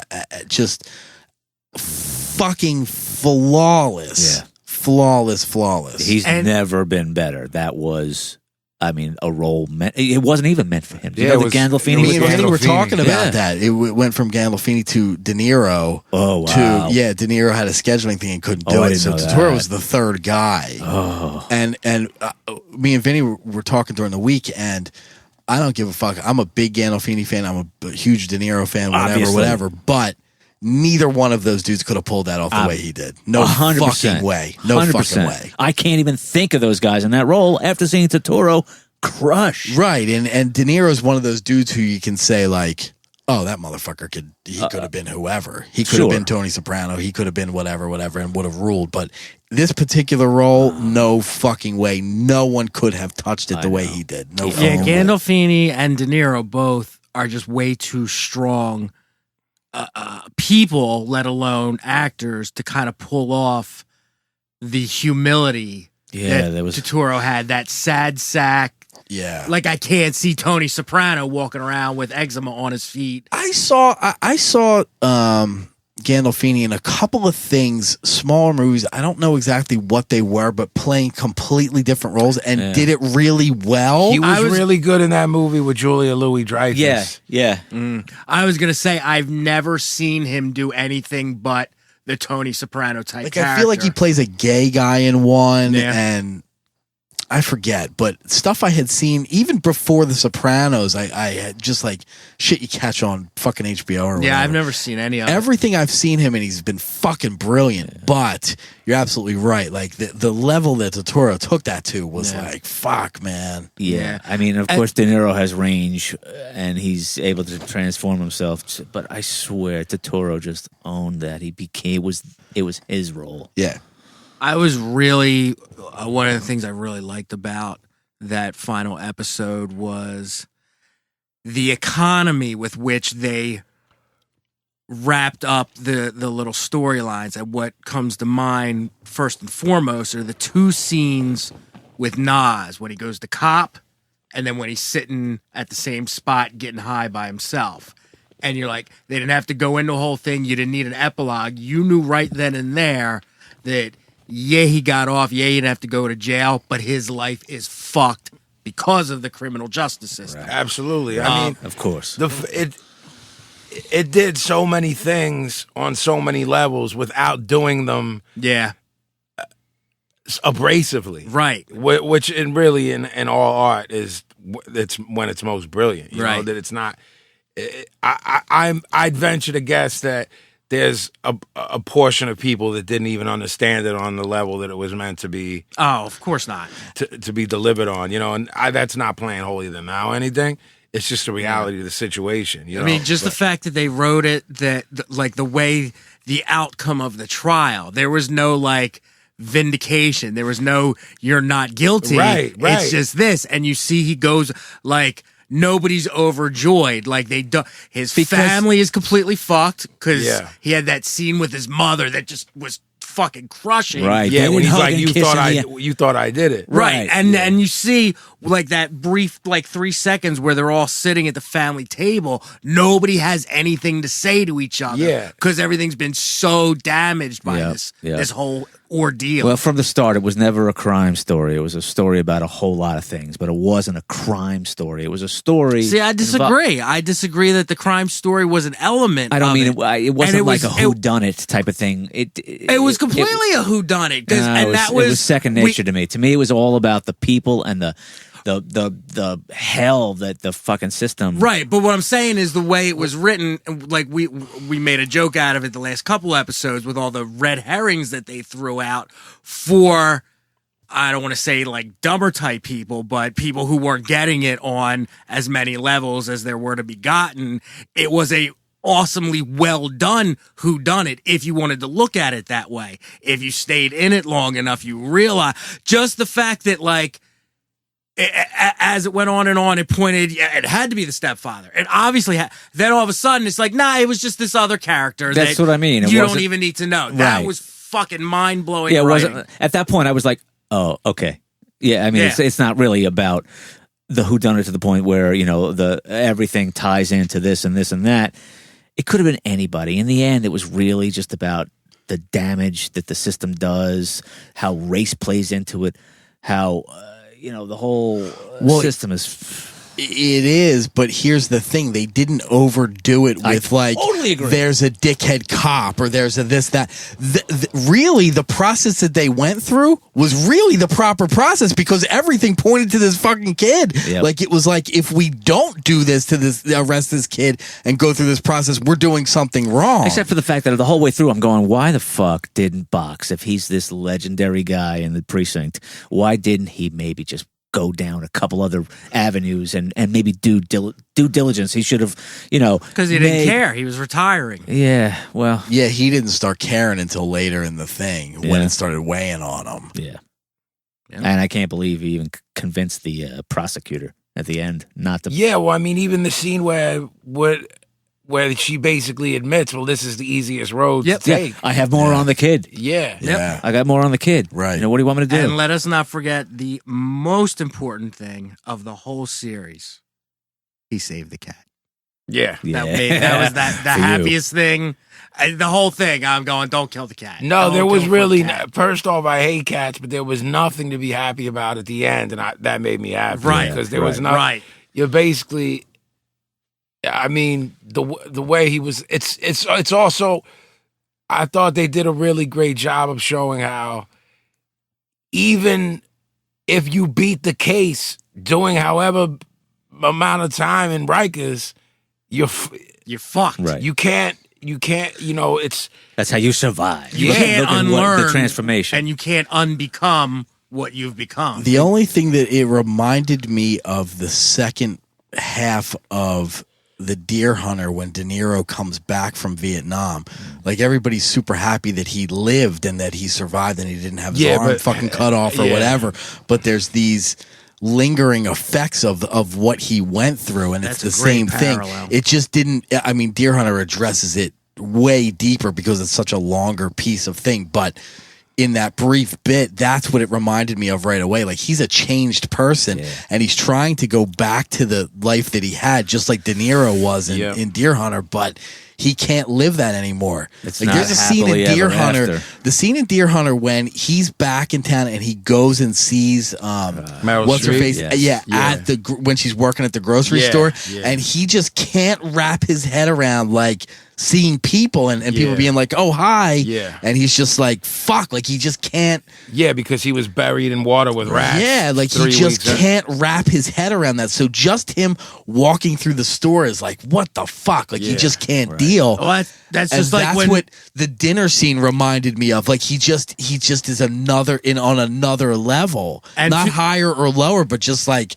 I can't wrap my head around this anymore. And to that point, too, the other scene where he's sitting in the little bodega having coffee with Stone, Right. and he looks up and his boy walks in Right. and gives him the Heisman, like I can't, like our Yeah, that's the world's- kid who bailed on him that Right. had it happen. Yeah, Right. Yeah. He gave him the fucking stank eye. Yeah, he did. He And stank-eyed him. hightailed it. Yeah, it's just, man, it was something else. And it was funny too, because when I listened back to our last episode, we were talking about it. You and I especially were talking about our fears of it, like. I remember specifically saying, I'm deathly afraid of being dissatisfied with how this it ends. ends. Like, couldn't have been more satisfying. I agree. Like, I it agree. just, as close to perfection as I've seen in a really long time. I agree. Okay, what does anybody know about season 2, or is there? Nah, this I is not going to heard happen, no. right? There's Yeah, no need but- for it. Vinny pointed out to me in the week, money is what it is. So Yeah. maybe because it was so over, maybe they fucking Yeah, do maybe. whatever. And there's a story there. For Yeah, I was sure. just saying, from a writing standpoint, I mean, you could go on with Nas's life There's and plenty of places. make a whole story about the fallout of, everything that happened to him and where he ends up and how he ends They up. could pursue this fucking financial advisor guy and see what a fucking That's creep he is. the articles I had read, because basically, like when the series started, it was this is Aiton done. Then you see it became this thing again. Money talks. HBO likes money, Everyone involved likes money. Everyone likes money. Then they started, the avenues that it could go down. Also, someone presented the idea of it's not even Nas, just these 8-episode series of scenarios that play out like that. You know what I'm saying? Well, I was gonna say you could just do a whole new thing. Yeah. That New didn't characters. work for True Detectives, though. If you're thinking about like a whole different case and a whole different set of. I liked it. I liked the second one. I know you're like one of 10 people in the world. I did. I liked it. I mean, I liked it, but it wasn't the first one. No way. No, absolutely not. The first season was brilliant. Yeah. The second season, I liked it. It took me a little bit to get into it, but I liked it. But you didn't like the second season of Wayward Pines, really? Not as much as the first I one. loved it, but that was sort of they switched everything up. I mean, it's a great concept if you can fucking pull it off. Yeah, I mean, the people that I look at it like all these, there were open-ended questions, and that's the brilliance of the ending. You know, I think on a visceral level, you just kind of, you do want answers. The intellectual side is like, no, it ended perfect. Right. But then, like, do you want to see, they kind of leave it with her saying to Box or whatever, like, let's get this guy, about the financial advisor dude. I mean, there's places to go, but sometimes things are better left unsaid. I got a question for you. I'm watching it if they do it again, but I don't know. Just in wrapping my head around some of the bows that they tied here at the end, was Box forced as a mandatory retirement because he was doing a job that he didn't want to be doing, but he was working at NYU, right? Yeah, as a security guy or whatever. I couldn't feel out what was happening. Was he forced out? I think that he couldn't deal with the guilt that he had when he was trying to golf and stuff because he knew Nas didn't do it at that point, and he was wrapped up in the deal. But he was trying to occupy his time, so he went and became a security guy, and he went and did whatever, and then he was like, fuck it, I'm going to still work on this case. And that's why he finished out the case. And even when the dudes in the station were like, what the fuck are you doing here? Yeah, I ain't telling you shit. Like, you shouldn't even be here. Right. He had that, like, something in him in episode, I don't know, maybe 4, clicked with him, and he's like, this kid didn't fucking do it. You could see and that without him saying it. I can't live. When he gave him the asthma, John, I think that's when it clicked. Well, I think that he had it in his head from the get, but he convinced himself he didn't care because he was retiring, and then something kind of he couldn't live with because he got a little attitude from Nas where it was like he wasn't getting that nice guy innocent thing that he was expecting back, and Nas kind of put it in his face, and that's when he was like, okay, he's on the board, this case is on the board. We're right. I don't know, that was just a question that I had about why he would wind up in a campus security job. I guess probably just to get the fuck out of the house because he's career guy. They never really said his age. They might have been playing it like he was forced into retirement. He might have hit that 63 or 65. I was wondering if it was like a mandatory thing. Whatever. It was. I don't think it was ever like distinctly addressed, but that would make sense. But if they do a season 2, I hope they do it right. As an aside, Stranger Things has been picked up for season 2. Yes, it has. I finished it on. Did you talk about this in another? I don't know what day.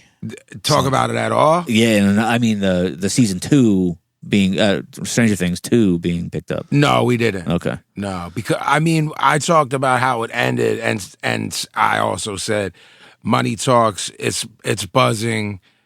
They be stupid too. They left it open. So it's not as shocking to me. To me, It was. It's got to happen. You know what I mean? Yeah, this one. But they the strange thing is this little teaser trailer I saw already has the titles of each episode. Yeah. Of what? Of season 2 of Stranger Things. Yeah. So those dudes. The teaser is a work then. Just the opening sort of I don't know, Atari graphic The thing, show opened. and it flashes up Yeah. words, which, as it turns out, are the name of each episode for the next season. That must have been written already. Yeah, maybe. I mean, if they news to weren't- us, it's news to us, but it was written. If it wasn't written already, they basically saw how it came off the rip, how big it was, and those dudes were like, "We better start getting ideas together." Right. You know what I mean? Because all the kids were on Fallon last night. It was brilliant. So I didn't watch it. I watched it. because I hit you up, right? Yeah, Said- yeah. Did you hear how these Duffer Brothers, the guys who made Stranger Things, cut up? Did you hear how they did it? They didn't do a pilot. They didn't do like a rough cut of a first episode. What they did was they took all of these old 80s movies, Stand By Me, Goonies, all of these movies, E.T. even, cut them up, threw a different score under them, and told a story with scenes of, pilfered, images, and told the story that way, made a movie out of, or made, I guess, what would you call it, a mock-up Yeah. of of how the story would go, using stuff that's already out there, and No, I rescored didn't it. know that. I do know they shopped it everywhere. And Yeah, so everybody turned them I'm down. dying to see that. Yeah. That would be a find. Yeah. Maybe somebody knows where it is, or maybe you Sure. can find it.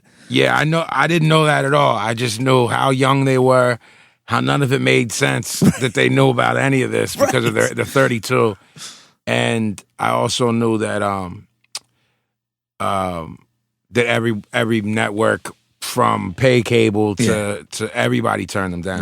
Right. And it got made by Netflix. Yep. Yeah, I know we wanted to touch on Night Of, even though we typically don't talk about a show every week, but we just all, I don't know, blew our fucking heads open. So, yeah, I thought they, I don't think they could have done a better job, man. I hope everyone gets awarded for it, for their work on there, specifically Tutorial, but the kid who played Naz, he's actually an MC. Is he really? Yeah, from the UK. That's dope. Yeah. He's British? Mm-hmm. No fucking way. Yeah, he's British. He's got that accent. Same New with York accent was same great. with 11 on Stranger Things. That I knew. Yeah, She didn't have to say much. yeah, but she's a bright little girl, man. Yeah, definitely. I've seen little clips here and there, and she's a special kid. All those kids are special, man. Yeah. They were dope. So yeah, we just wanted to wrap that up. The Sicko, Yes, sir. we do a little thing around here called word association. We do indeed. I think we should start with Cousin Frank. You think? Cousin Frick? Frick Sinatra? He was at the Munging. I was at the preview for the Munging. Yeah, I don't even know what you're talking about. Munging. You're just making up words. It was an act of buggery. Chicanery and buggery. Did you spill water on yourself? Yes. That's like the third time. I don't even care anymore. Punk rock shit. You cared before. I'll do Pablo while Pablo's going, fuck punk rock shit. I'll punch you instead of him, too. How about that? I'm just doing the impression. You man. can pass it on to him, but I punch I like you. your This is my impression of the impression of a Bible punch. better. The devil. All right, word association. What's the order we're gonna go? I say Cousin Frank. Cousin Fritz, go that way. Yeah. Go that way. You all remember how to play? I know it's been a while. We got some new old You players. say some words, we say some words back. Pretty much, That's yeah. it. Could be. It has been said because Vinny took out his wha and pissed on the rules, A what? so we don't have a 5 Yeah. word Really? limit anymore. Okay. But let's This is try the same, it. man. I never fucking. I rarely got it in. It needs to be. Nobody did. None It of us needs did. to be succinct, but Yeah. Yes, you want succinct. to keep it succinct. Succinct unless you want to change the rules momentarily. And then look, it's been known to be happen. verbose. Cousin Frank, I'm gonna start you off with Enzo Amore. No idea. Yes. Jeffrey.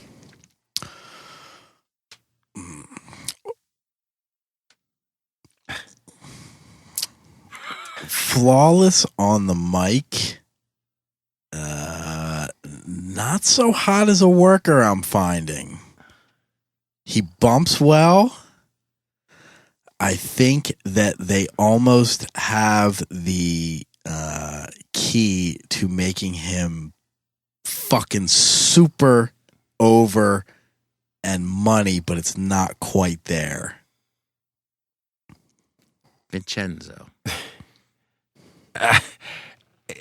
I don't care that his work appears to be subpar. I know he works hard. Like Gavin said, he bumps like a maniac, maybe to his detriment. Because I get concerned about him sometimes. yeah, I'm afraid he's gonna hurt himself in a not good way. I can't off rip. He's my favorite guy on the stick right now. Right now, no question. I mean, he's eking into like all-time lists already. He's eking into it already. Brilliant. And you can't teach that. That's my 5 words right there. There you go. Here's something I know we wanted to address, so we'll throw it in with word association. This way everyone can have a thought on it. Gene Wilder.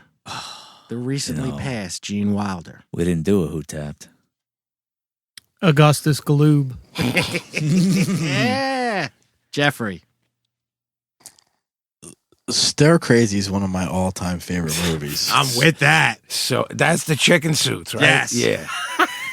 With Silver Streak like a Yeah. close second. When I was a kid, like I saw that easily. Me too. 50 times a day. Did you ever see Richard's wife at the time talk about the craziness going on while that's being filmed? No. That one scene where that's right, I'm bad. Yeah. He was so wigged out on bass, like they had to keep stopping filming because his heart would like stop. I'm sure. Oh, wow. Vinny, Gene Wilder. I'm trying to glance over what I wrote on Facebook about him, but there it is. Yeah, I just rattled shit off. Bonnie and Clyde, the producers, everything you always wanted to know about sex, Blazing Saddles, Young Frankenstein, Silver Streak, Stir Crazy.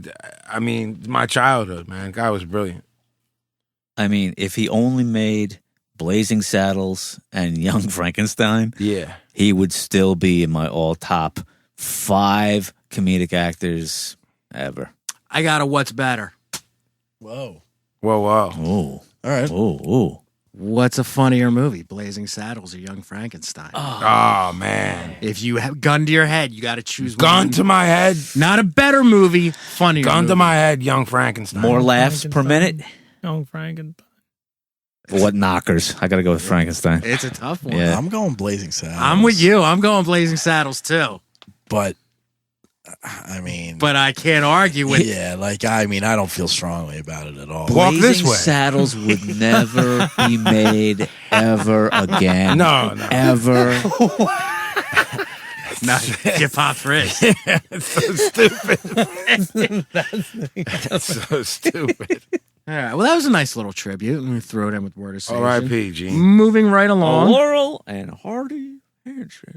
Cousin Frizz, what comes to mind when I say vegans? Hipsters. Jeffrey? Easy now. Vinny's doing like the bull. Get ready. Again, I'll go back to what we talked about in the beginning. I'll be the voice of reason, and Yes. Okay. I'm not concerned. I know some people who are actually into it who are not fucking jerk offs, so it's tough for me to throw a generalization at it. So our boy Chris X is one, as a matter of fact. But I mean, you all know the deal. Vinny. Mine isn't as crazy as you think. I'm being real mature about this. Are you? I'm going to attempt Mature? it. I'm going to attempt. See what I'm saying? See what we're doing here? We're growing as people. I'm gonna Good attempt- for you. No. Good for you. In theory, I'm not mad at it. Agreed. I want to slap the fuck out of the people that practice it because of the fucking constant preaching and holier than thou stance, but I'm not as mad at the action as you might think. Cool. I guess I just want to point out that they invented a chicken substitute called Satan. So what does that mean? Satan. I've never even heard of It's that. Satan. I'm just being a jerk. I wanted to open a place called Hail Satan. Let's do that tomorrow. Look, right. man. Cousin Frizz, Phil, and I could never say his name. Anselmo, the Pantera guy. Anselmo. Thank you. House of Shock, New Orleans. Me? Jeffrey. He's a fucking strapper Nazi, and I don't care. It doesn't bother me, but he can fucking paint that picture however he wants. But we all know what his deal is, and that's cool. Do your thing, man. I don't like Pantera either. Vin? I'd be hard pressed to go back in the history of subculture and think of a more fugazi. I mean, the pictures of him with Phil Core sewn on his spandex I don't know anything about him. and his bouffant, and then he's a hard rock. Right. Like, not 10 years later, like 2 years later. From 88 to 90, I'm talking a giant hairsprayed bouffant with Phil Core sewn in spandex to I'm a hard rock. So even if there were joints I liked, it's hard to get over that for me. So the only thing I know about them is that people I respect thinks he's a strapper. Oh, yeah. Huh. Me, I'd put him in at least a top 15 of worst people ever. Makes a nothing. really I don't good think haunted he's house. important enough to be in the top 15. But he irks me. It just Yeah, he's annoying. I can go for years completely forgetting about him, and then he'll do or say something where he pops up. And I've be heard like, conflicting "Oh, yeah, stories. that I've heard a couple people I know said that he's a nice guy, and a couple people I know said that he's a fucking jerk off. So I mean, the bottom line is, I have an OG that puts him over as a nice guy. I have a couple who fucking put him Yeah. over as a nice guy. And he's obsessed with boxing. So there's these little... Nice. yeah, well, when you're doing this, I don't care who you are or what you do. We should Fuck do a little sideways category where it's not like who's worst or whatever. We should do a least significant of people who think they're the shit. That could be a 4-hour show in and of itself. Frizz, Danny Loker, No idea. Jeffrey. Hang the Pope. Nice. Vinny. He's brilliant. I hate that he's not rich. I hate what Anthrax did to him, but I love that he's still doing his thing. A brilliant bass player, Nuclear Assault. I love that that new band is named basically after Poison Idea, Venomous Concept. Now he's someone I've never heard anyone say a bad word I've never heard anyone say a bad word not about one. Danny Loker. No, never. I know dickheads did say nice things. I know fucking cranky dickheads that are like, yo, Dan's the man. Yeah, he's great. The counting cars guy. The Count. I don't even That's know Danny what the- Coker. I don't know what I that don't know He's who Danny he's Coker fucking is. counting cars, reality TV. I'm like, deals. Whatever. Somebody help me out. Here you go, Frizz. Tom Cruise. Top Gun, Maverick. I'm the Iceman. Yes, you are. Jeffrey?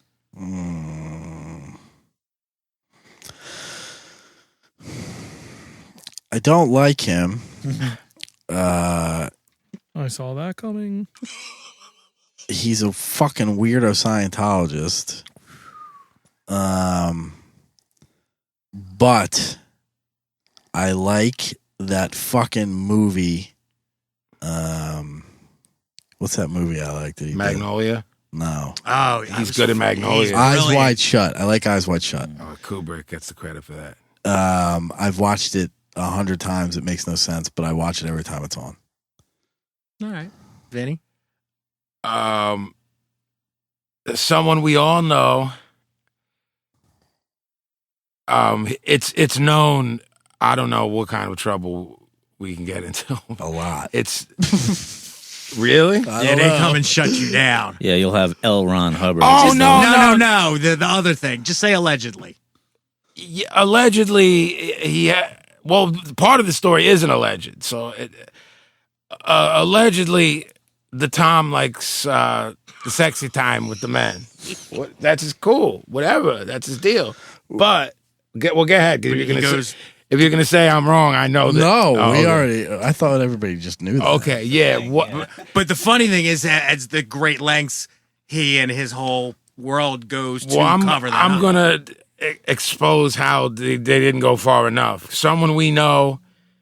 Banged him? No, basically. That would be awesome. Basically, when the Nicole Kidman shit hit the fan and his world was going to crumble upon itself, the Scientology movement, basically, the way you audition for a film, they auditioned for him to have wives. Oh, yeah. And someone we know's sister was one of them and, like, got the fuck out of there, like, mega quick. I mean, So, Oh boy, yeah, it's a fucking... You haven't heard that? That's I a never thing. heard that story. Yeah, it's known. People have been auditioned. Women were auditioned. She's I'm good. not- Katie Holmes I'm not won as the shocked audition. as that is. I just I think that's incredible. whatever. Yeah. Why, do we know someone? No, that is people. I think are I figured out auditioning. who. Okay. Right.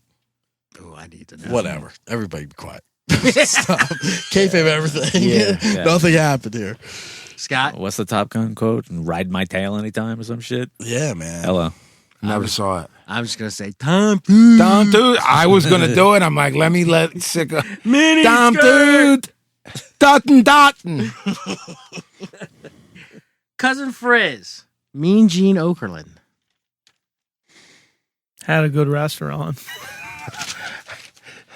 Mean Jeans Burgers. Cheeseburger. The yellow gimmick. I hung out with him at Tower once. Did you? Yeah. I never heard this. Was he That's cool? a story. Yeah, he was cool. He was cool. It's not much of a story, but he's cool. I mean, Was his gear game awesome? It was what you think it is. I'm picturing khakis and like a polo shirt and like a gold bracelet. Nah, He weirder had the than that. gimmick on. No, he had his like Mean Gene gimmick on. Really? Suit and the yeah. tuxedo joint. Nah, not that bad. I but know what he's getting at. Like Like a bad teacher's suit. yes. Yeah. Yeah. Like casual Wednesday suit. Like a blue blazer type of sportscaster thing? Not quite that extreme, but like he got his suit at like Wanamaker's. Oh, you know what I mean? wow. Or Like 2 for $99 type of thing? Wanamakers. yeah. Wanamaker's. J.C. Penney. Store of the Stars. Penny Brothers. Craft. Store of the Stars. Christmas. No, not even on that level. This is more like King of jeans. It's more like Bambergers. Oh, Bambergers, that just yeah. made me nauseated. yeah. Nice. Oh, I hated The Bamberg. shit. Fuck. Oh, Oh, There's I that would one in never- Manoa. My grandma. That used just to take gave me to the all fucking the time. anxiety. Me too. When Right. you said the word, now I'm fucking losing my shit. Vinny, Mean Gene. This is for Cousin Frizz. Mean, woo! Bygone Gene! Some of Flair's most coked out work was with Gino.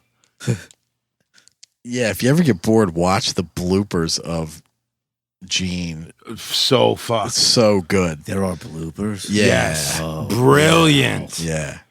Nice. Watch Oh, the that's- one. that Look opens up. up a whole category. Look up Mean Gene blooper with Wendy Richter. That's the one. Nice. Fucking Oh, hell. I've never even. I can thought just of- watch them all. That's great. Any Yeah. with the fabulous moolah? No, I don't think. Not that I've seen. Wow. I mean, I can't possibly add anything to this conversation. So go ahead. The Gavin loves them more. I love moolah. Cousin Frizz. Patrice O'Neill. No idea. Who Jeffrey, is she? Tell me who she is. he, the comedian. Tell me who he is. The comedian that tapped the black dude, the black bull, Big funny as dude? shit, soda can rapist. You I don't know Patrice? Maybe I do. I don't know. I watch comedy stuff. I don't know who the fuck I'm watching. All right. I'm not a comedy guy, man. Nothing's funny. Wow. Hang So I can on. write that down. Time out. I'm not- This shit ain't funny, man. He's already Nothing writing it to down. You just Nobody has to say no shit, go sell write that down. everybody, man. Yeah, you know. All right. Vinny, Patrice O'Neill. I think he was brilliant. I don't think he got his just due. Absolutely. I think it would have come, but we don't know, you know. Yeah, I mean, I've heard him mention the same sentence as Richard Pryor. So, to me, that far. yeah, that's a pretty high watermark. He was definitely very funny. He was fucking hilarious. And he underrated. You angrily flipped the page. Did. Let's go with comedians. Frizz, Dom Irera. No idea. I don't know who the fuck that is either. Ah, I don't give a fuck about comedians, man. Yeah, like nothing's funny. I could not be more anti-comedian, honestly. What the fuck does that mean, man? You heard me. wow. Jesus. All right then. I hate stand-up. I'll watch it sometimes. Nah, that's not true. But I'll sit and watch it sometimes. But I don't. I'm not a fucking fan. Wow. Nah, I don't give a fuck. Who's Damn, this guy? sorry. Don who? You'd recognize him if you Dom saw him. Irera. Who's this? Philadelphia comedian. Yeah, he's from Philly. Fuck him. Oh my. Wow. I ain't in the mood. I sat next to him at Poppy's with my mom when I was eating dinner one time, and he was cool as fuck.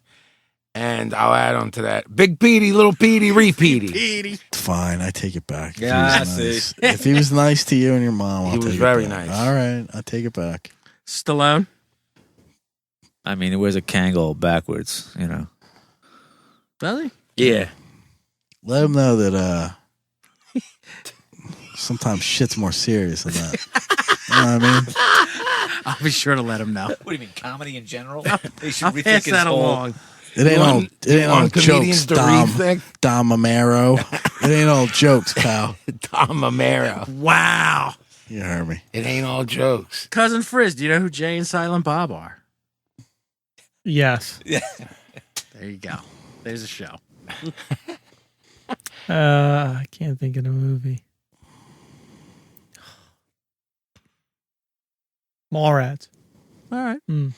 I'm almost afraid to ask him now.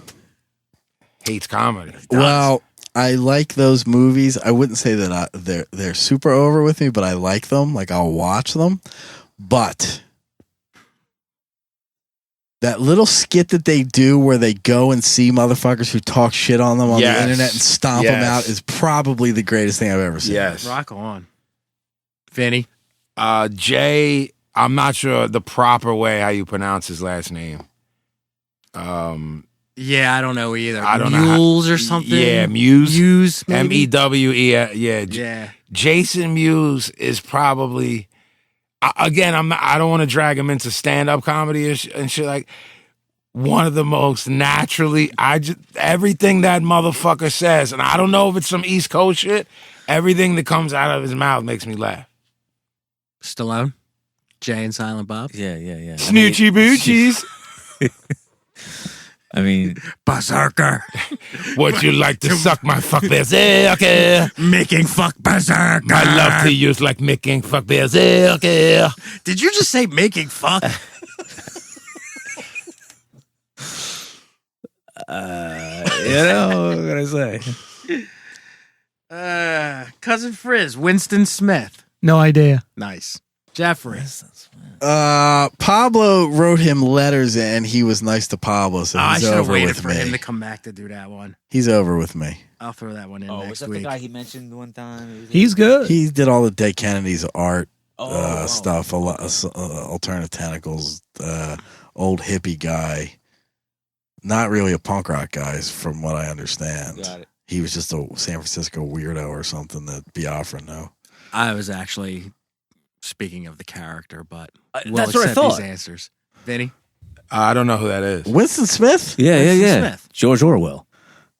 1984. 1984. He was the main character in 1984. I never Right. read Who the 1984. fuck? Roddy What- McDowell. That the guy who did all the dead Kennedys art, the Frankenchrist. That's Yeah. the name that he took. What the fuck? That's what I thought you were talking about. Good for you. This is fucking bullshit. Wow. You heard me. Wow, man. Scott, you want to? Who's gonna be thinking about fucking whatever in this room? We're all gonna go Me. dead Kennedys. Me. You That's fucking who. two. I'm an Orwell fan. We're living in the world that he fucking created in 1984. You fucking bozos. It's supposed to be a Tatoies. farce, and now it's become Fuck true. out of here. Cousin Frizz. Big John Stud. Heavy. Great hair, great beard. Loved his trunks and had the figure. I miss Frizz. He did. His beard game was incredible. $5,000. You can body slam that motherfucker. Yeah. $5,000. What? Yeah. Wow. Motherfuckers weren't slamming John Stud. Scott, it wasn't happening. Wow. Vinny. Andre did. It was How like tall that. Yeah, was I was he? gonna say. Like 6'9", 6'10". Yeah. Yeah. Big boy. Yeah. He's a big dude. 6'9", 6'10", whatever it takes. Whatever it takes. Yeah, man. Vin. I was distracted by his taco meat chest hair. taco meat chest I think hair. that was on the figure. The solid piece of rubber WWF figure. I think it had the taco hair meat. You don't get a better wrestling name than Big John. No, Stud. Pretty much, yeah. Like, That's I mean, fucking that's. I mean, if yeah. his hair and his beard doesn't say that already. I think he just pinned He it was on. also Yeah. in that Like a fine helmet. cinematic masterpiece, Harley Davidson and the Marlboro Man. Jeez. That's a good point. I mean, I'll take Andre the Giant any day. Cool, I mean, babe. fair enough. Cousin Frizz, the White Album. A lot of late nights listening to that with Paz. Nice. Little sexy time. Listen. Jeff, the White Album. Sicko pop me with that. I gotta admit, What? sexy time. Oh, You know I'm mad at Sicko about Winston Smith. He's like, shoot, man, too. The White Album. The White Album.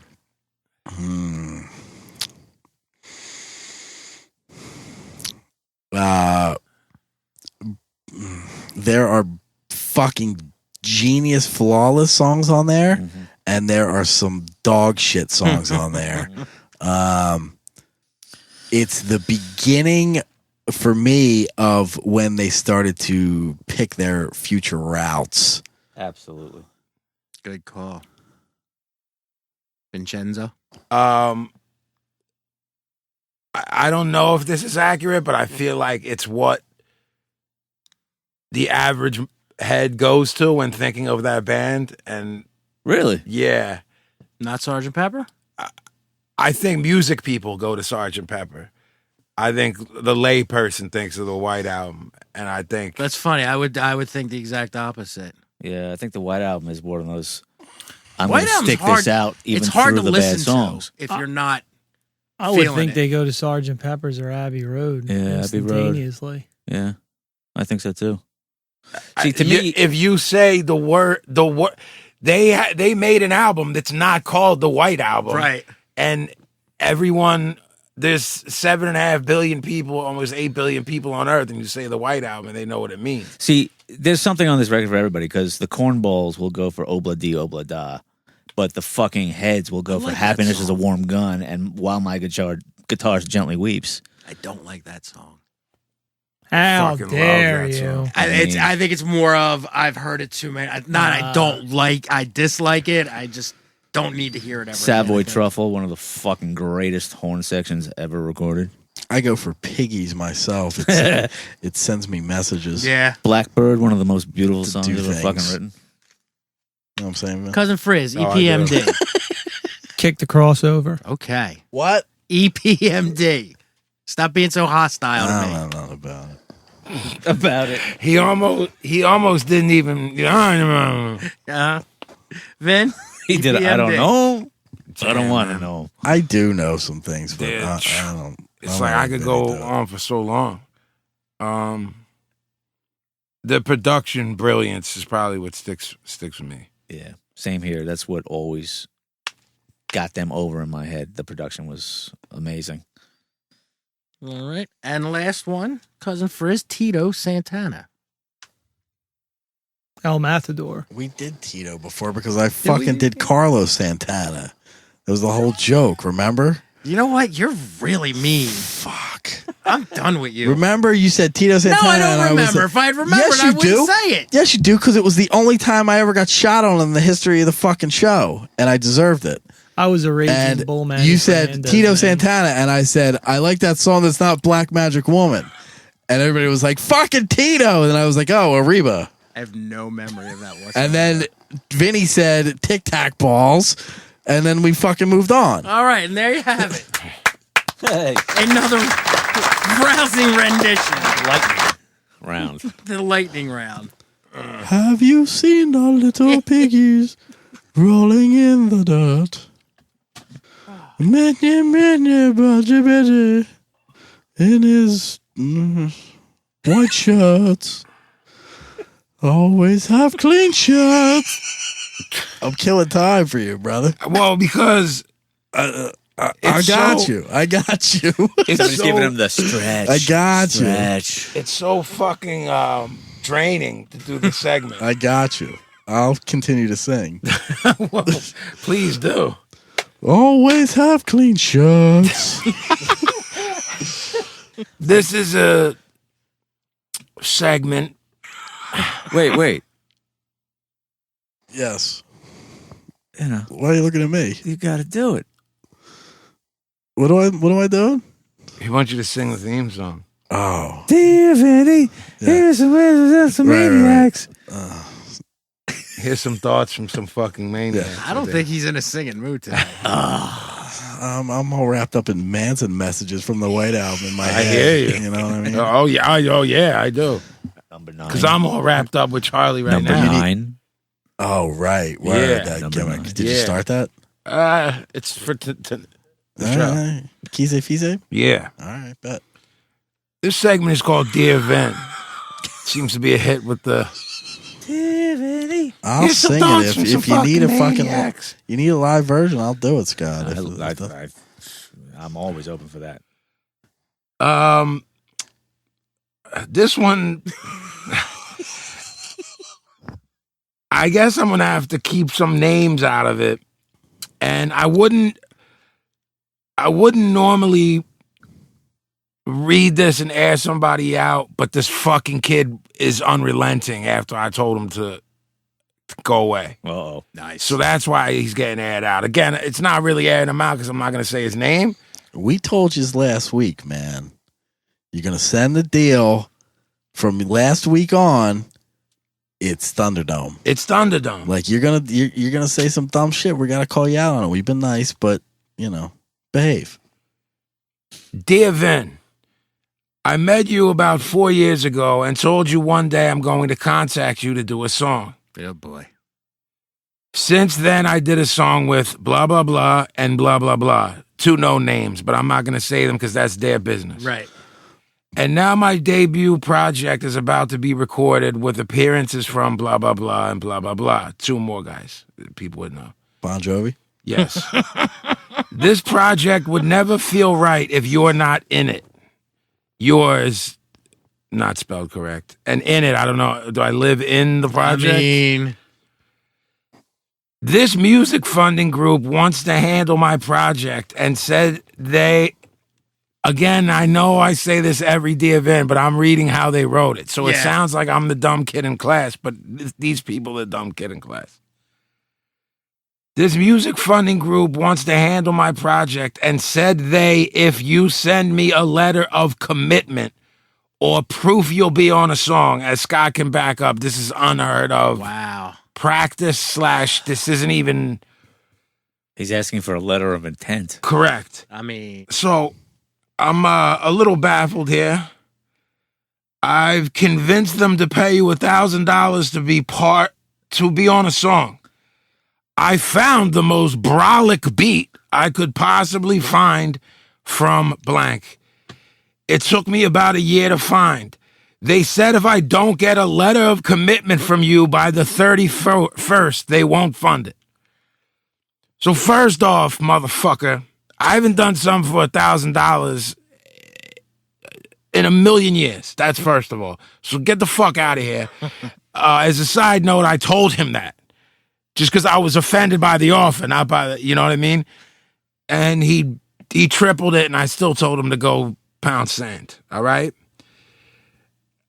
This bizarre, they say if I don't get a letter of commitment from you by the 31st, like, was he somehow trying to apply pressure or something? Because for me, I'm like, yo, money, you get slapped the fuck up for some shit like that. And you ain't my man, and you talking to me like, so now what the fuck is you trying to say? So he ain't come correct in any way. And again, you don't contact people like this, man. And another thing, you never throw all of this verbiage, the grammatical errors, the spelling. This is all red flags to real artists who live off their craft. So you will never get. There's no amount of money you were getting at me. You know what I'm saying? It's incredibly unprofessional. Yeah. For someone who's making a professional request of you. Correct. Dear Vin, hey, I'm Rape, and I need some sorts of instruments. Can you afford to produce some for me?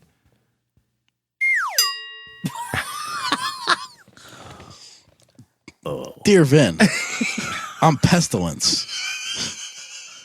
I'm assuming he was trying to tell me he was a rapper. I would hope so. I pop for Dear Pestilence, though. That's the name of my next album. Yeah. Dear Vinny, my name is Blank from Turkey. I like your music, and I'm Turkish rap music artist. Contact me? Oh my God. So what's your answer? Take a fucking walk, Kermit.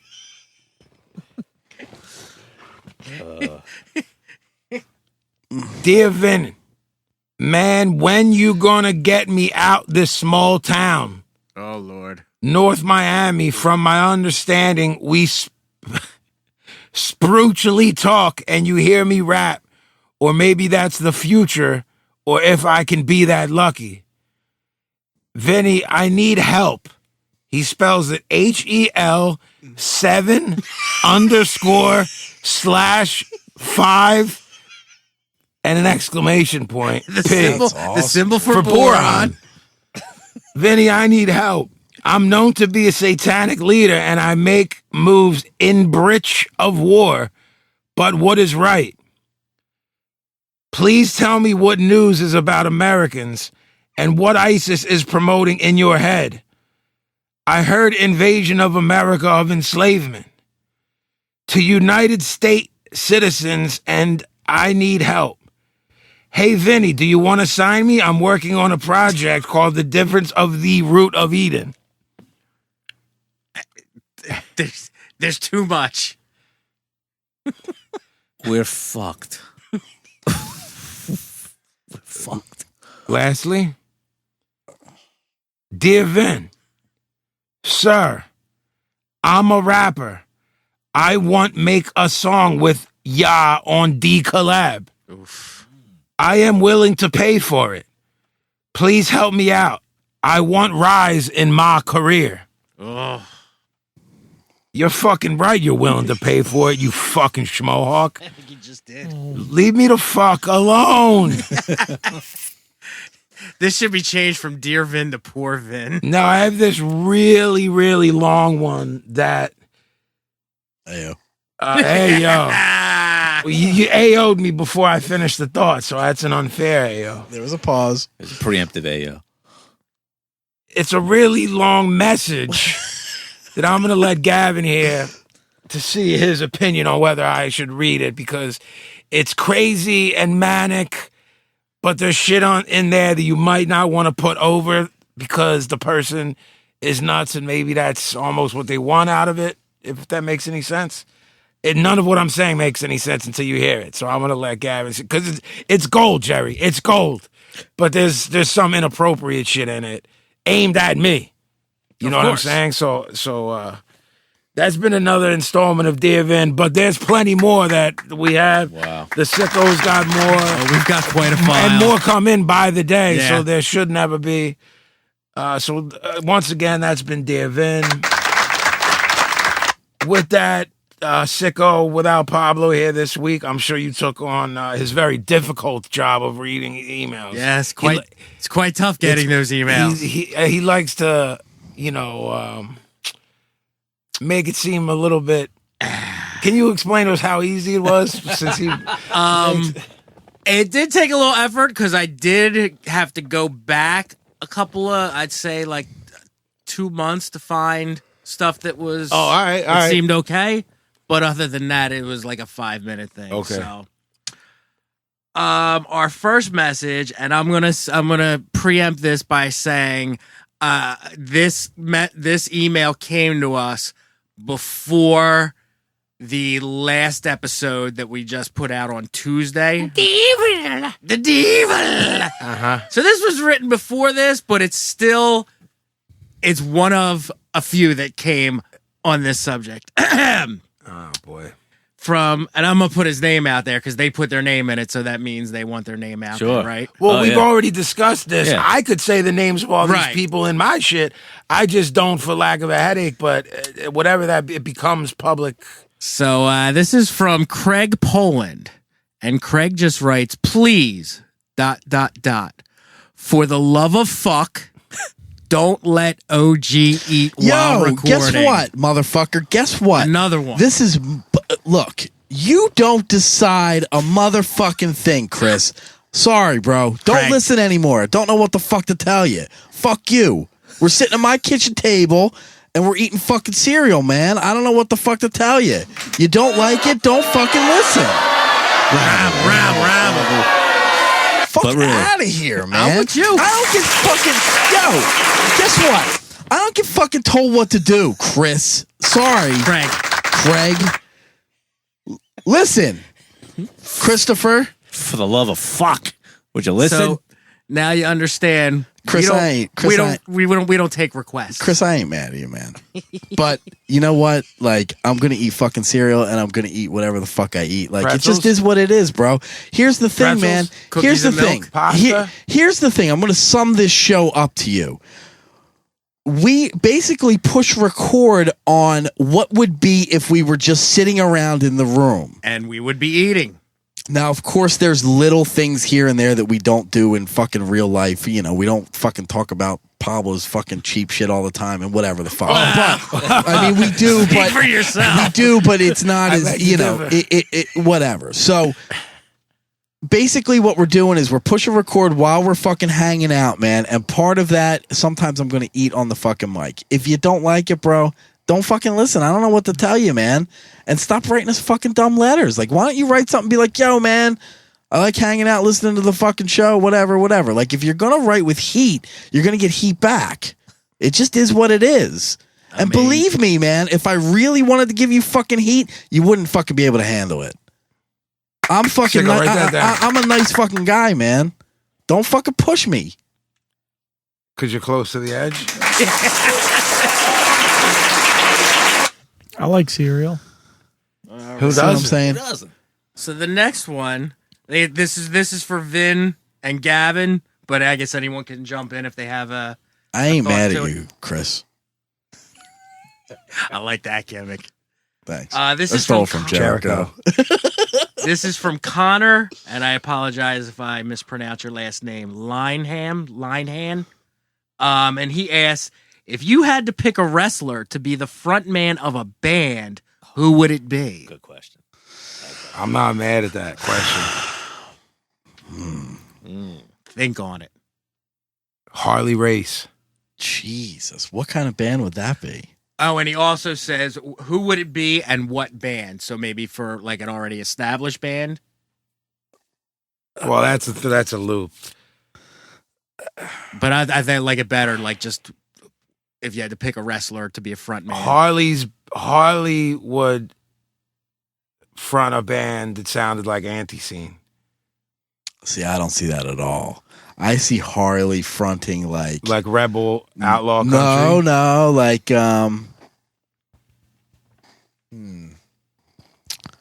like a Frank Sinatra kind of Really? vibe. Yeah. No, he would. Harley's be, got he class, would be man. outlaw country like all day long. Nah, I don't see it, man. Harley's got class, man. I mean, For the record, my pick would be Sheiky Baby for some kind of performance art shit. Yeah, fair enough. well, Some kind of Gigi Allen type. look, I mean, he's halfway there. yeah. Craig, I don't know. Connor. I like everyone's Chris, Craig. I don't know. That's a good question, man, but I'm drawing a blank. Harley Race singing for somebody, somewhere, sometime. I think he should sing Singing somewhere show out there. tunes. Vin, any thoughts? I want to see Harley Race sing the entire Jesus Christ Superstar soundtrack. Jesus Christ. I am not mad at that. Right. Anything? I'm the one who came up with Harley, man. Harley. I just All right. stole his idea. Okay. He hacked me. I did. All right, so our next one comes from one of our gimmick gangers, our man John Kahane. We all know John. And he writes, from the Cuban Jew to a group of Italianos. Does gravy have to have meat with it? Whether it's meatballs or meat gravy? So he's asking, like, People who don't call everything gravy, That's exactly what I was going to say. they I don't say understand that, but I don't apply. So the answer is he could ask other Italians somewhere else, and they'd probably say yes. Mhm. In other parts of the country, they say no.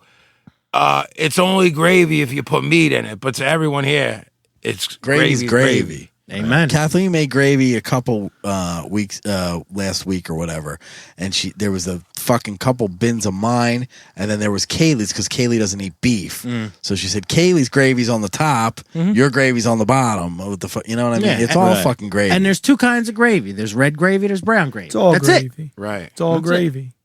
yeah, All right. This And if one, any fucking bozo writes you put gravy on turkey, blocked.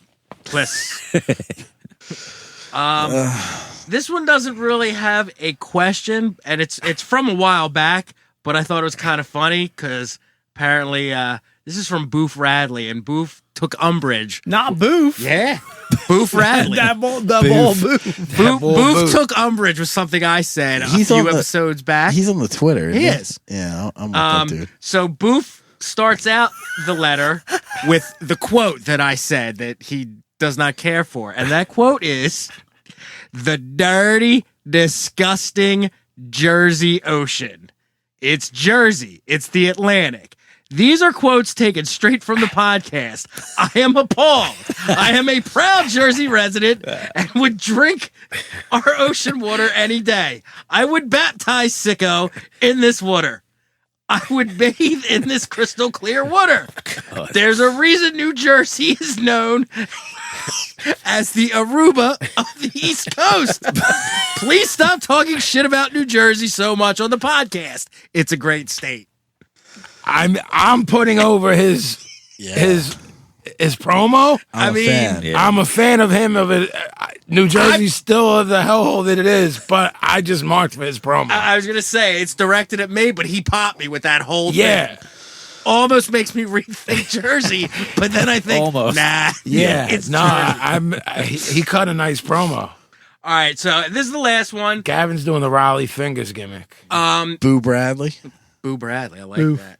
That was That bull booth. That Bull bull Boof. booth. wasn't that Balls Mahoney before he was Balls Mahoney? Yeah, All right, the last one comes from Danny. that's what's it called? What? To Kill a Mockingbird? Yeah, but who played him?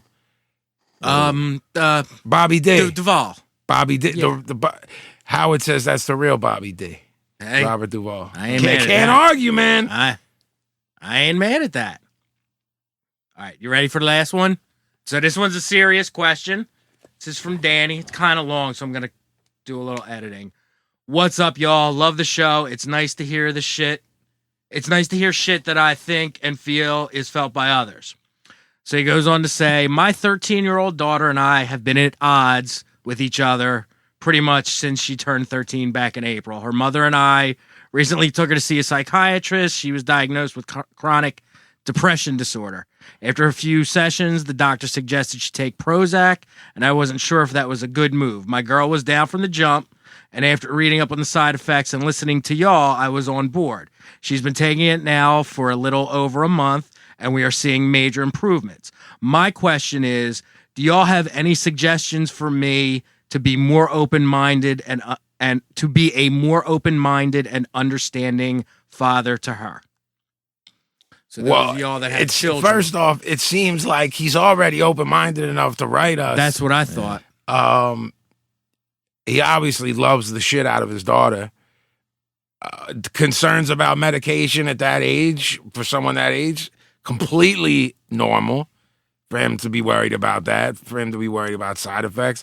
For anyone to worry about medication, it doesn't work for everyone. It saves other people's lives. It saved mine, definitely. Gavin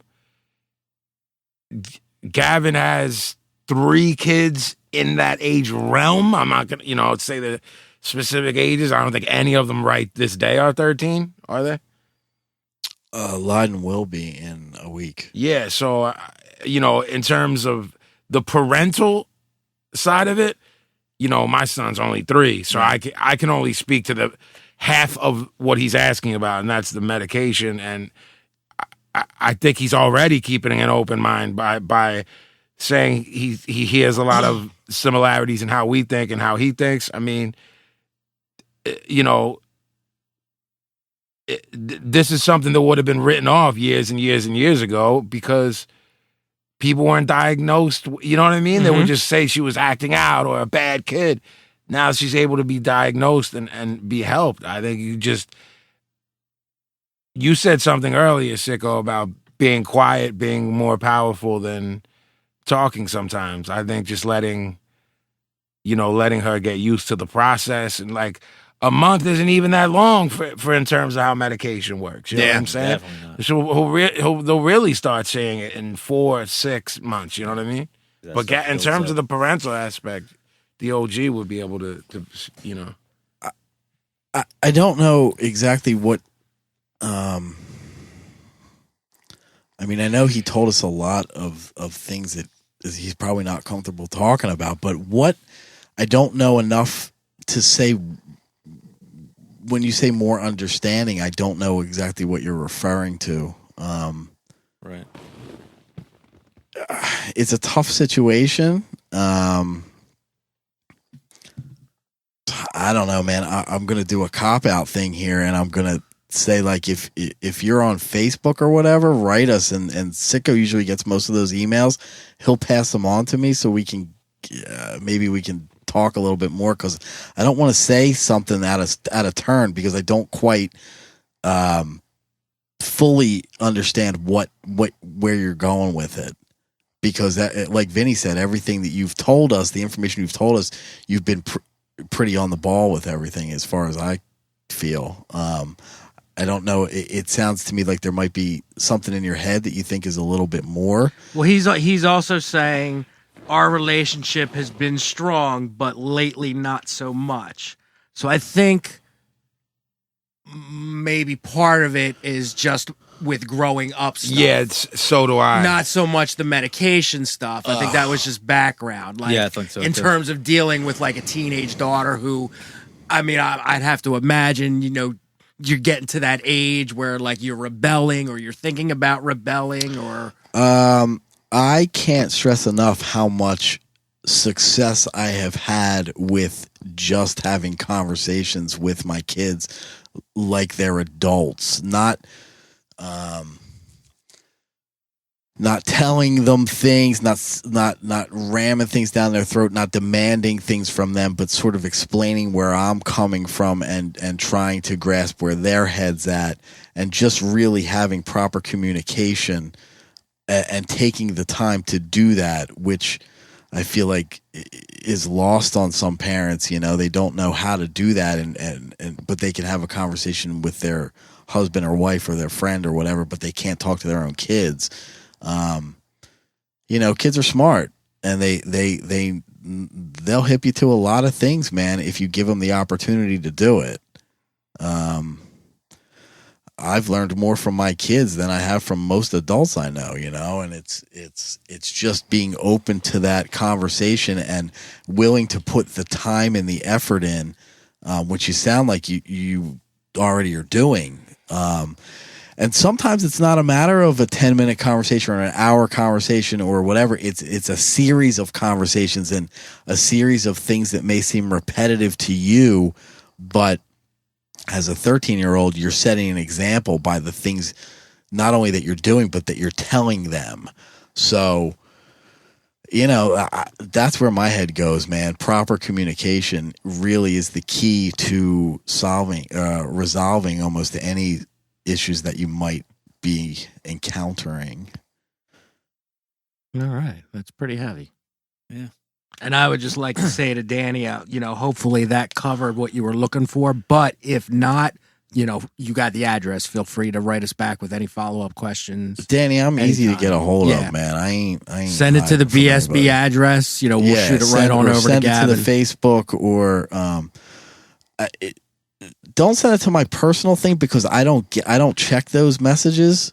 But if you write us on the Facebook thing or The info at Broad. yeah, Right. either way, I guarantee you I'll get it. Not that I have any answers for you, man, but I'll listen to whatever you have to say and I'll give whatever. You know, I'll definitely talk with you about it, and then if it'll help you on any level, that would be cool. All right. And there you Shit. have the BSB mailbag. I don't know how he does it every week. Who, the Gavin? The Pablo. Oh, that was so It difficult. was difficult. Yeah. Phew, I need a vacation. Yeah, take a couple minutes. Last but not least, we usually end not usually, we always end the show with recommendations. This fucking Stallone over here was like a little kid on Christmas with his recommendations. So I guess we got to let him go we're first. going to let him know, go right? first. So funny. I just got busted. Yeah, well, I actually brought mine in for show and tell. Yeah. Yeah. This is a book, if you can call it that. It's a giant coffee table style book called Recording the Beatles. And it is like a Bible in terms of how the Beatles records were made at EMI and later called Abbey Road. But it's an absolutely amazing picture and spec. It is for geeks, okay? So the box comes in what looks like a 2-inch reel. That's on what the- I thought you were showing me when you first Yeah, it looks pulled like it down. I'm like, 2-inch why tape. would you think I'd be interested in that? Yeah, right. But what's amazing about this book is that it shows everything that they ever documented. And if you know anything about Abbey Road and EMI, it was built to be a classical recording studio. And these guys would walk around in lab coats. So absolutely everything is documented. And, okay, it's $100, so I don't expect everybody to go out and pick it up. And there's probably very few people in the world who are willing to spend $100 on this fucking giant thing. $100 is not a bad price No, it's for, not a for bad, that right? thing. No, That's I'm what I going to thought. buy it tomorrow, I think. And it is mind-blowing just in its detail. I can't even imagine somebody compiling this. It took 10, 15 years, I think, for them to put this thing together. That makes sense. But it's gorgeous and it's amazing. It's educational. It's it's fucking history. And it's one of my prized possessions. I fucking love it. How long have you had it? Is it new? I have it came out about 7 years ago. I Oh, got that it. old. Yeah, I got it when it came out. Nice. Is it still in print? Yeah, I believe so. Recording the Beatles. I think .com, and you can buy it. Oh, word. direct, yeah. Nice. We going my way or your way? Whatever you want to do, boss. Yeah, I can go next. Are you gonna go my way? Nice. Nice, Lenny. hate the Kravitz. Like his mom. Love the Zoe. Yeah, his daughters. Zoe. Yeah, and I love the Lisa Bonet. Maybe that's why I hate the Kravitz. I love the picture where his whack fell out. That's the best thing ever. Yeah. Love shit like that. Well, It fucking makes me laugh, man. my recommendation. Well, first off, if you were are slash ever interested in Manson, Whoa. would I be exaggerating, OG, saying that in the 47 years since the crime, there might be 50 to 75 books written? Wow. Would Maybe you be 100, exaggerating? maybe? No, you would not be exaggerating. Right. This book is called Manson: The Life and Times of Charles Manson by Jeff Gwynne. This is really the only book where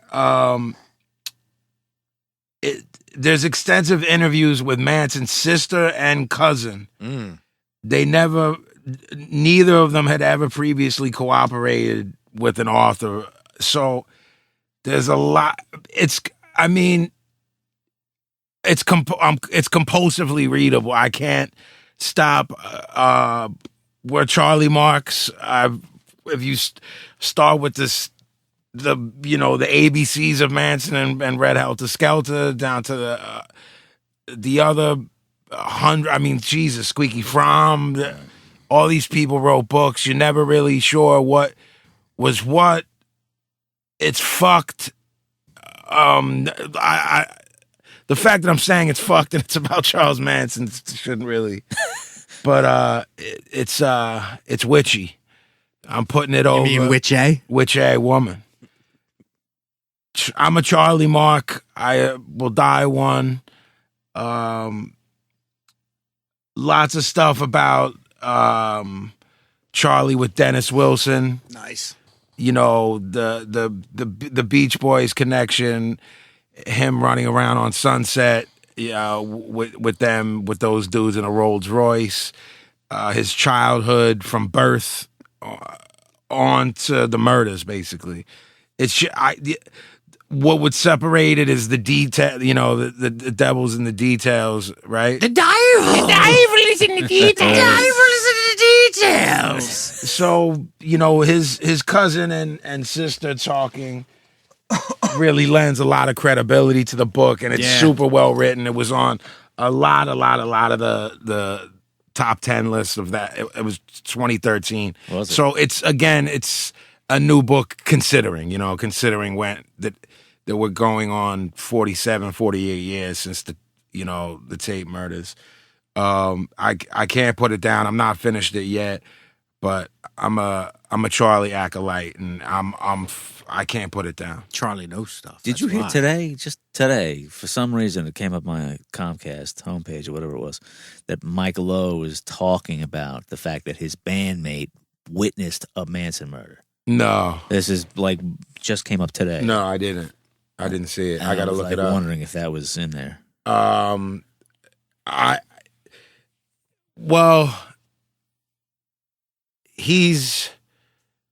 Dennis Wilson's dead, right? I believe so. Yeah. Dead man tell no tales. And Mike Lowe isn't the most trusted source. Are any of them? I don't even know if Brian knows where he's at. And I'm not disrespecting him.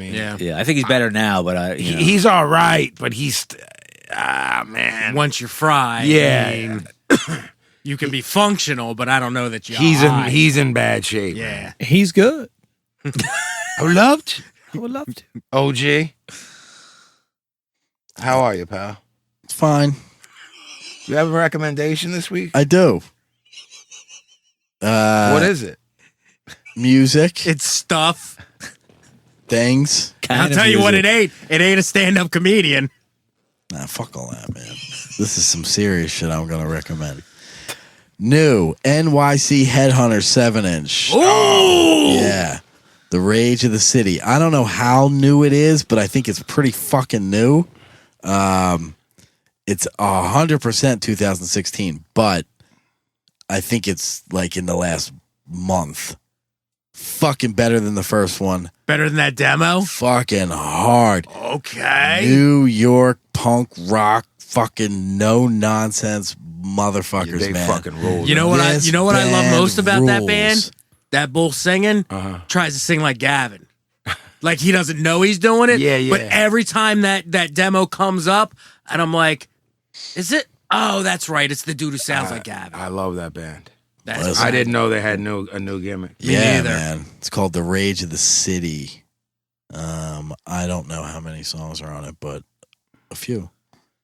And Nice. It's, I like it better than the first gimmick. Nice. Yeah. Cousin Frank, do you have a recommendation? A movie. Get out to the movie theaters. See The Mechanic Resurrection. If you're a gun nerd, a watch nerd, a high-end clothing nerd, a fast car nerd, expensive cars, everything's expensive in the movie. It's just one of those movies where everything's awesome. Tons of gun scenes, tons of shooting, tons of murders. What's it called again? The Mechanic Resurrection. Nice. The Sicko. Mine is the brand new book that just came out called My Damage. It's the story of Keith Morris, one of my most favorite punk rock hardcore people. It's a really fun punk rock book because, I mean, there's not a lot of heavy stuff in it because Keith was never about being a heavy. He's the ultimate, like, party, have a good time version of hardcore. What's great about it I is sat next to him on a 17-hour it's your bull. ride to Australia. What did you call him? Flight. I hate good Keith times. Morris. Yeah, you do hate good I times. hate parties. But it's funny because there's lots of like, I hate parties. I'm popping vid left and right. You tonight. are, man. well, they avoid the truth. There's a lot of good like, What the fuck? he doesn't like parties. They avoid the truth. What's that from? It's your boy Ian. It's Embrace. Oh, I don't like parties. They avoid the truth. right. But anyway, my damage. Vivian. It's DC. It rains here sometimes. I think that we have progressed past hardcore. Let's get into art. Let's talk about our feelings and flowers. Christ, man. Yeah. Let's start a band. Yeah, he's like, Pop this myself. material can go for an hour or I can stop it. So Let's yeah, start a band that's really not good after the band that was good breaks up, but we'll only charge people $5 and everybody will think that we're good because they're supposed to like us. And we'll take pill bass riffs and talk about things. Wow. You just fucking dressed him down, didn't you? I wait. Fuck out of here. Goodness gracious. Night. so yeah, go get the Keith Morris book. It's a fun little read. Lots of drug stories. Lots of fun. And that's it. With that said, this has been episode 26 Wow. of the Broad Street Breakdown. We'll see y'all. We will be back to the 2 episodes a week schedule. Thanks to Scott Stallone for having us. My pleasure. And Thanks to welcome. Filomeno. Phil, I'll send you a commissary. BroadStreetBreakdown.com. Tara says hello. Peace.